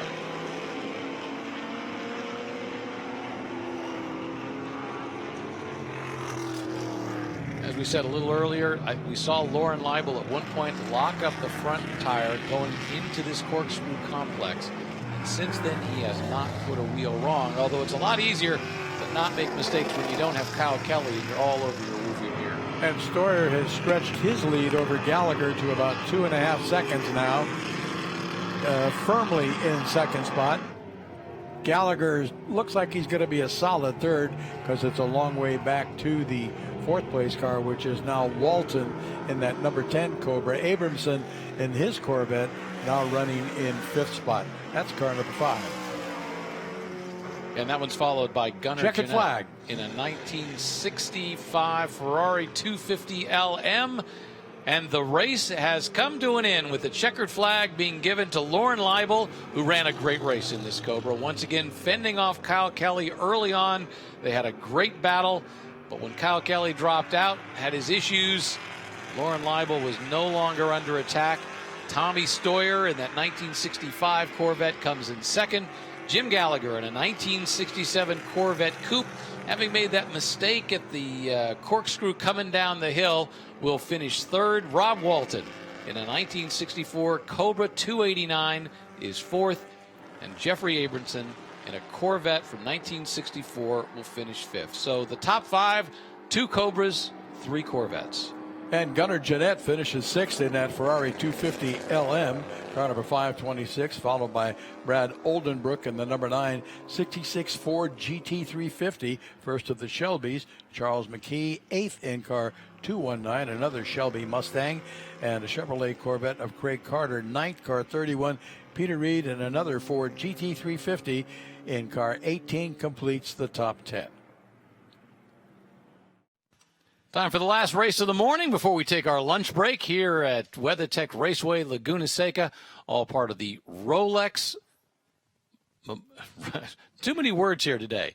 Rolex Monterey Motorsports Reunion. Too many things going on. Think of it as RMMR, Rolex Monterey Motorsports Reunion. Yeah, I got too many R's, too many M's. But this one is the race we've been looking forward to all morning. The IMSA Prototypes, GTP, WSC, LMP, DP, they're all out there. This is going to be a great race. Remember, this is the 50th anniversary of IMSA, so it's great to see these cars. They're coming back out onto the track right now. And again, familiar names. Bruce Canepa back out again. Spencer Trenery back out. Travis Engen back out. A lot of cars that we have seen, drivers that we have seen in earlier events in different cars. Getting lots of racing miles in today at WeatherTech Raceway, Laguna Seca. All right, let's talk about the grid as we see them head out onto the track. Rocky Moran Jr., very appropriately, driving the 1991 AAR Gurney Eagle. Robert Kaufman is in a 1990 AAR Toyota Eagle. Bruce Canepa in car number 14. 1989 Porsche 962C. Eric Joyner, car 18, 2000 Lola 2BK10 LMP. Spencer Trenery is in a 2006 Riley 11 Daytona prototype. Cal Meeker is in a 1987 Spice GTP. Joel Miller in a 1992 Mazda RX-7 92P, and believe me, when that car goes by, you will know it. It is the loudest thing out there. Wade Carter in a 1984 Porsche 962. Laurent Moulin in a 1999 Paynos LMP. Travis Engen in a 2005 Audi R8 LMP. Mark Brannon, 2001 Riley Scott Mark III, then an 86 Porsche 962. Joe Robillard, car 101. Chris Liebenberg in a 1998 Riley and Scott, and Taz Harvey in a 1992 Spice. EFR, Elliott Forbes Robinson, car number 20, 1995 Riley and Scott. Tom Dooley in a 1988 Porsche 962C. Andrew Furrier in a 1998 Riley and Scott, and Parker Johnstone in a 1988 Spice GTP Lights. Zach Brown, 1984 Lancia Martini, a Porsche 962, 86 model, Jim Torres driving. Robert Kaufman in a 1990 AAR Toyota Eagle. James Farrow in a 1981 Lola T600. Vince Vento, 1984 March 84G, 1989 Fab Car GTP, John Levitt. Ross Myers has the 2003 Crawford Daytona. Eric Endenholm in the 1986 March 85G. 84 Jaguar XJR5, Randall Smalley behind the wheel, Dwight Merriman, Nissan NPT 90. Lee Giannone in a 1984 Porsche 962, and Ernie Spada Jr. in a 1982 Lola T600. And that's our grid for the IMSA Prototypes Group 7A. Once again, the final race of our morning session. And such a great collection of cars, you know, from the Eagles of the IMSA days. You see those two up front that are just great looking cars, great style, great everything. And then you've got the Porsche 962s. We've got the lights out on the pace car, and they're coming around the final turn, forming up their grid. Pair of Toyotas in the front row, 98 and 99. Once again, Dan Gurney's Toyota Eagles, just as they did decades ago, continue to lead the pack here at WeatherTech Raceway Laguna Seca. And we've got a problem. We've got the windscreen that has come off of the, looks like a Porsche 962 right behind that. See, it's coming off right up there. The windscreen came off. Wow, that's off the Riley Daytona prototype. And he locked up the brakes because he couldn't see. Yeah, I wasn't quite. Maybe that was Bruce Canepa's car. I'm not quite sure which one that was. I think it was Bruce Canepa's 962 that may have had the problem. But once again, the windshield actually came off, peeled back, and then in turn one came off. And Canepa locked up his brakes and went off driver's right into the dirt area. We'll see if that's going to cause a problem. That is an impact area, and the stewards are going to have to decide whether to leave that car there or possibly throw out a caution while they retrieve that car and get it out of harm's way. So we've got the pair of Toyota Eagles up front. And then right now we're looking at the battle further in the pack as we watch all of these great IMSA prototypes go by. And once again, all kinds of spectacular machinery from really a golden era of IMSA racing.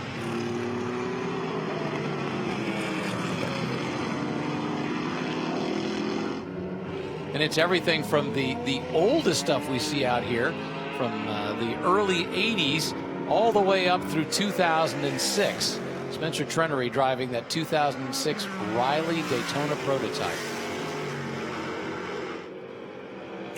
But it is Rocky Moran Jr. that is the race leader in that 1991 All-American Racers Gurney Eagles. Spencer Trenery running second in his 2006 Riley 11 Daytona. Robert Kaufman third in the number 99 Eagle. Then it's Cal Meeker and Bruce Canepa missing from that group.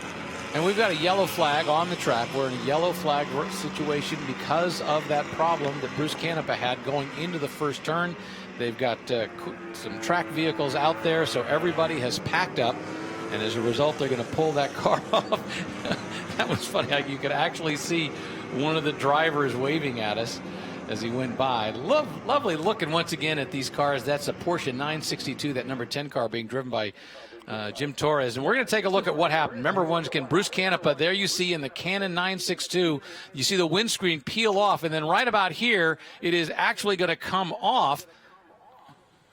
I think he did the right thing. I think it's fortunate he hit the brakes, started to go off the track, and the problem is he got into the gravel, and as a result, he wasn't able to get out. But I think, the fortunate thing is that he did that, and when he did that, he went off the track, and when the windscreen came off, no other cars hit it. Got pretty dicey for just a moment there. Yeah, and he did the right thing, as you said, that windscreen peeled off. But when he had pulled off, there was no one behind him that was going to collect that windscreen that was sailing through the air. And he was in an impact area. That's why they put out the yellow flag, so they can get him out of there. If someone else went off on the outside of that corner, they would have collected Canepa as well. But a short race for Canepa this time. And, he'll regroup and be back out later today. He's running in several different races. Yeah, he did very well in his first two races of the day. Unfortunately, he's not going to get a chance to show what he can do. And, well, you sit there and think of the little things. And it's the same thing in historic racing as in regular racing. That one little mistake that causes a problem that ultimately forces a car out, even though it wasn't a significant thing and might have been caught a little bit earlier. But once again, seeing that windscreen peel back, it's kind of scary, and you can imagine what it was like inside the cockpit to see that happen. Starting another lap under yellow as the pace car does stay out. Cars are starting to scrub their tires a bit, want to get a little heat back into them. That's a pretty good indication that this may be the last lap under yellow. As we get a shot of the Andretti hairpin, we see the Canepa car is gone. It is out of there, and they've cleaned up the area, gotten all the rocks and gravel from the kitty litter out. Those rocks are designed to stop a car when it goes off at high speed, and that gravel layer is pretty deep, and it does a great job of stopping a car, slowing it down before it can impact anything. But the same token, once you're in it, you're not going to drive out of it. You're sometimes buried up to the hubs, so they were able to winch it out backwards with a tow truck and get it out of harm's way. Rocky Moran, Bruce Trenery, Cal Meeker, Miller, Joel Miller in the 77 car, and Moulin in 12. That's your top five. Yeah, Travis Engen, we saw him earlier today. Mark Brandon as well. Joe Rebellard, Eric Joyner. That's our top 10. And once again, we've seen the wide variety of machinery. The Porsche 962, truly one of the great race cars of all time.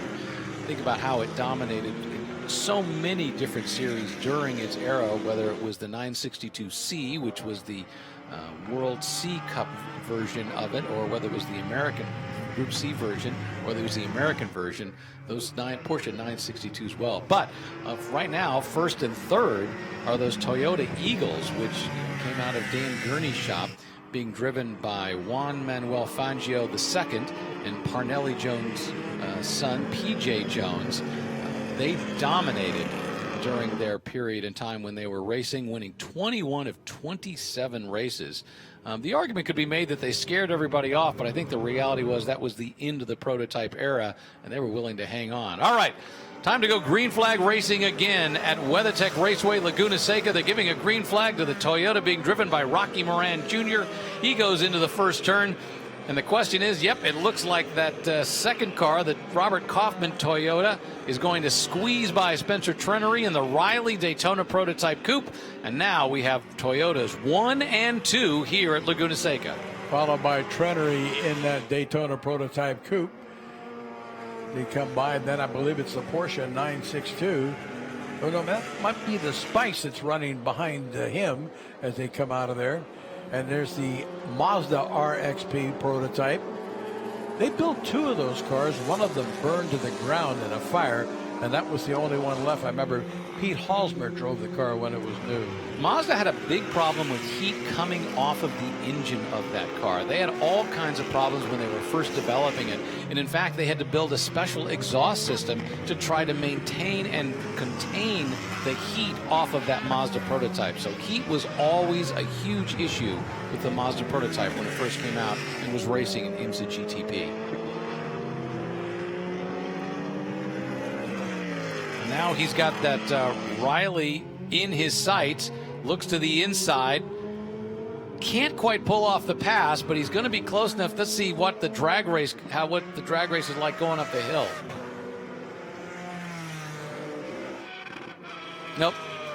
That Daytona prototype has the horsepower to stay ahead. And that'll be interesting to see what the Mazda can do as it tries to reel him in. Yeah, when they were braking for the Andretti hairpin, you could see flames coming out of the exhaust on that Mazda on the right side for unburned fuel as he lifted off the accelerator. Now he's all over the back of Trennery as they go through the infield. He's got the nose of that Mazda tucked up under the Daytona Prototypes wing, dives inside as they go under the Mother's Bridge, can't pull it off, has to tuck back in behind as they go through turn 5 and head up the hill. Tries to pull alongside as they go up in a 6. He's going to make the pass and moved up one spot, dropping Spencer Trennery to 3rd spot. So it looks like that Mazda is going to be running in 2nd. Oh, and there the Riley tries to go to the inside, has to lock up the brakes as they head into the corkscrew, and the Mazda is able to contain them and keep them behind just a little bit. And I think this is where the Mazda is going to be able to pull out, because that Riley had the advantage on the front straightaway in terms of pure horsepower, but now on the twisty section, the Mazda is just kind of eating them up, and as they pull onto the front straightaway, that Riley is not going to have the ability to pull enough horsepower to get close enough on the front straightaway. Well, you can hear that rotary scream as he goes by. In the meantime, Rocky Moran Jr. is motoring off into the distance in the Toyota, followed by Kaufman in the other Toyota. A couple of American Eagle Toyota GTP cars. Miller now in the Mazda, car 77, running 3rd. Trennery in 4th, car 15, and then Meeker in the 29 Spice GTP completes the top 5. 61 car we see on our screens right now being driven by Tom Dooley. That's a 1988 Porsche 962. The 962, as I said, really one of the great race cars of all time. A sports prototype built by Porsche. It replaced the 956, built to comply with IMSA's regulations, and just did a great job. What amazed me about the 962s was their longevity. They were competitive for many, many years. Race cars usually can be dominant for 2-3 years, but the 962s were successful for many, many years. Yeah, basically a full decade. It was introduced in '84. It was still competitive in the mid-1990s. And they kept updates, and they built variants of the car as well. It was just a dominating car designed by Norbert Singer and the Porsche crew, and they just did a phenomenal job of building it. And once again, as you mentioned, they did a great job of updating it. On the track right now, Rocky Moran Jr. leading in a 1991 AAR Gurney Eagle Mark III. Very appropriate. Rocky Moran Jr., of course, the son of Rocky Moran, who was a Toyota driver back in those days. And while we always think about Juan Manuel Fangio II and P.J. Jones, Rocky Moran was the long-distance guy that was also a part of that team as well. Now that Miller in the Mazda has gotten around Trenner, he stretched that lead out to about 5.5 seconds. So he's very comfortably in 3rd spot, but he's about 8 seconds behind the 2nd place Toyota. So it looks like it's going to be Toyota, Mazda, Spice, or rather Daytona Prototype, and then Meeker in the Spice. That's your top 5. Yeah, Mazda came in IMSA, didn't really have the success that they were hoping they were having, but I got to tell you, that was a difficult time. I mean, you had the Nissan program with all the money that they were dumping into the NTP, phenomenal amount of money that was being thrown into that program. You had the Jaguar program, which was done so well by Walkinshaw Racing. They were doing so great. Then when the Toyotas came along, the Mazda just kind of got squeezed out, just didn't have the ability to have the impact that they had a lot of promise with that car, but they just ran into some incredibly bad luck over and over again. Whoa, that's the Panos right there. Yeah, being driven like by Florent Moulin, the 1999 Panos. It gets kind of squirrely coming out of the turn, and that gives the ability for Travis Engen in that 2005 Audi to come up alongside and take the position going into the first turn. Yeah, he dove down inside of him as they got down into the Andretti hairpin and took that position away, moved himself up, I believe, into 6th spot overall in the process. Mulan drops to 7th. And Eric Joyner now is all over the back of that Panos, that 99 Panos. Now, that Panos, when he got squirrely coming onto the front section, is really a difficult place to do that, because that's where you want to have your power coming out of the turn for that drag race up to the flag. And when he didn't have that, well, that's what allowed that car, the other car, to reel him in. And now he's back in the clutches of Eric Joyner. That Panos is a rather unique car. If you look at it, the sideways view, the driver looks like he sits way, way back, almost over the rear axle, because it's got a very long hood nose. And different concepts of mid-engines. There's front mid-engines, there's rear mid-engines, there's mid-engines. That's in what we were traditionally used to seeing in mid-engine race cars. It just looked odd, but it worked very well. Oh, and that was where the number 18 car, that Lola of Eric Joyner, I think he thought he was going to try to squeeze up as close as he could on the back of that Panos, and instead what he did was he let the tail end kick out and lost the speed coming into the front straightaway. And we've lost Kaufman in the second Toyota. He's dropped off the monitor. We've got Miller back up in the second spot in the Mazda, Trenery in third. And the number 18 car, the 21st in the Eagle. I must be having a problem. That's unfortunate for that 1990 Toyota Eagle. I'm just looking that the number 18 Eric Joyner car just passed James Farrow in a 1981 Lola T600, that light blue car that we just went by a few moments ago. And that Lola T600, truly one of the most beautiful race cars ever built. What a great design, that great long tail, just had a great look to it. We heard earlier from Brian Redmond, who talked about the development. Now we got a battle on the track between the Panos and the Lola. That's been ongoing, and it's hot and heavy. As the Lola almost got alongside the Panos, coming out of the corkscrew in there, nose to tail, coming out of 10, going down into turn 11. The Lola tries to get alongside on the inside, can't do it. He's going to have to tuck in behind him and follow him up the front straightaway. It's going to be interesting when they get down to turn 1 if that Lola can stay close enough to try and make a move. No, that's not going to happen, as the Panos pulls out a considerable gap on acceleration up that front straight. Well, Joyner did the last turn better that time. The previous lap, remember, he got out of with the tail kicking out. This time he kept it in line, and that gives him the ability to stay just a little bit closer. And we'll see if that gives him any kind of an advantage as he continues to go through the rest of this lap. Being just a little bit closer, even though he wasn't able to gain on the front straightaway, may help him right here where he's able to reel him in. He looks to the inside but doesn't have the position, doesn't have the ability to make the move. Now he's going to try to go up the backside and see if he can get a little bit closer. He looks to the inside. It's a drag race up the hill, and he just doesn't have the grunt to pull it off. No, but that car certainly can out-handle the Panos. You can see that through that entire infield section.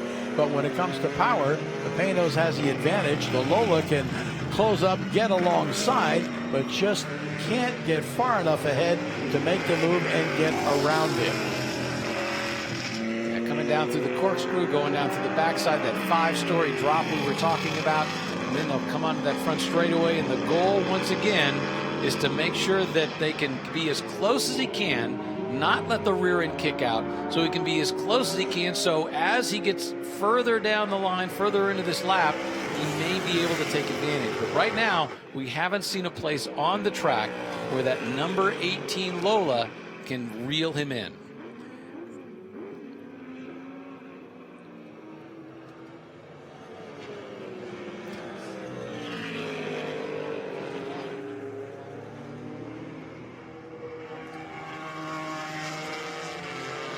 Rocky Moran Jr. in that number 98 All-American Racers Toyota GTP car, your leader.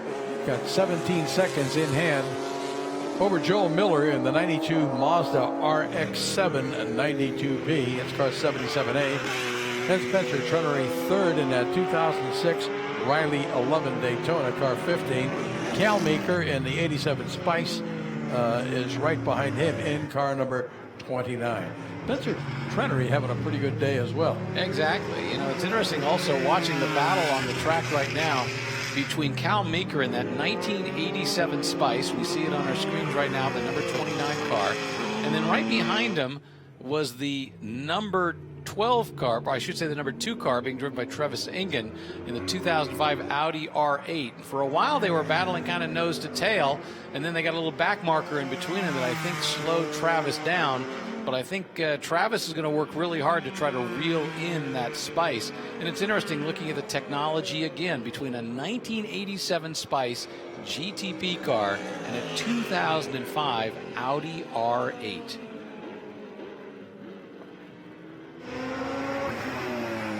Back up front, Rocky Moran Jr. Now it is an 18-second lead that he has built up.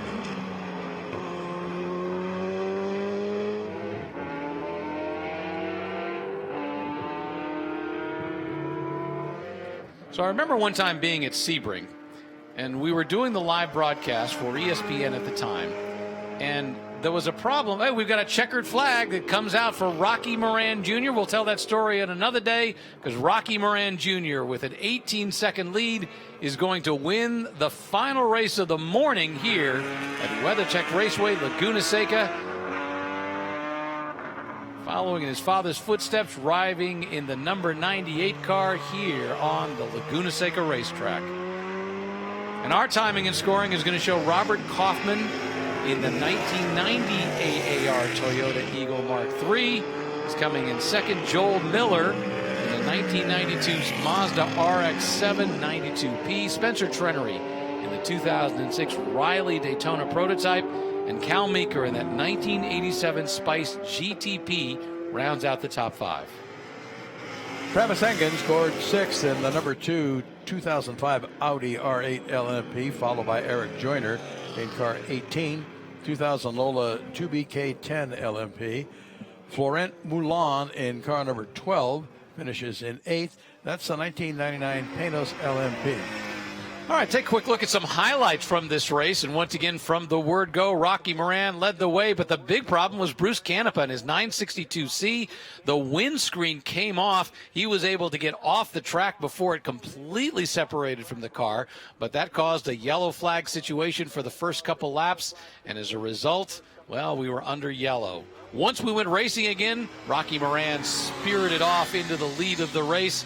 There were plenty of good battles behind him, but he just got faster and faster. Robert Kaufman wasn't anywhere to be seen, but once again, great battles all over the track, especially this one right here with that number 2 car driven by Travis Engen, the Audi R8. And then the number 18 car, Eric Joyner, as he was all over the back of this car trying to get ahead of him. Not quite pull it off, but once again, Rocky Moran Jr. and the number 98 Toyota Eagle comes away the winner of the Group 7A IMSA Prototypes.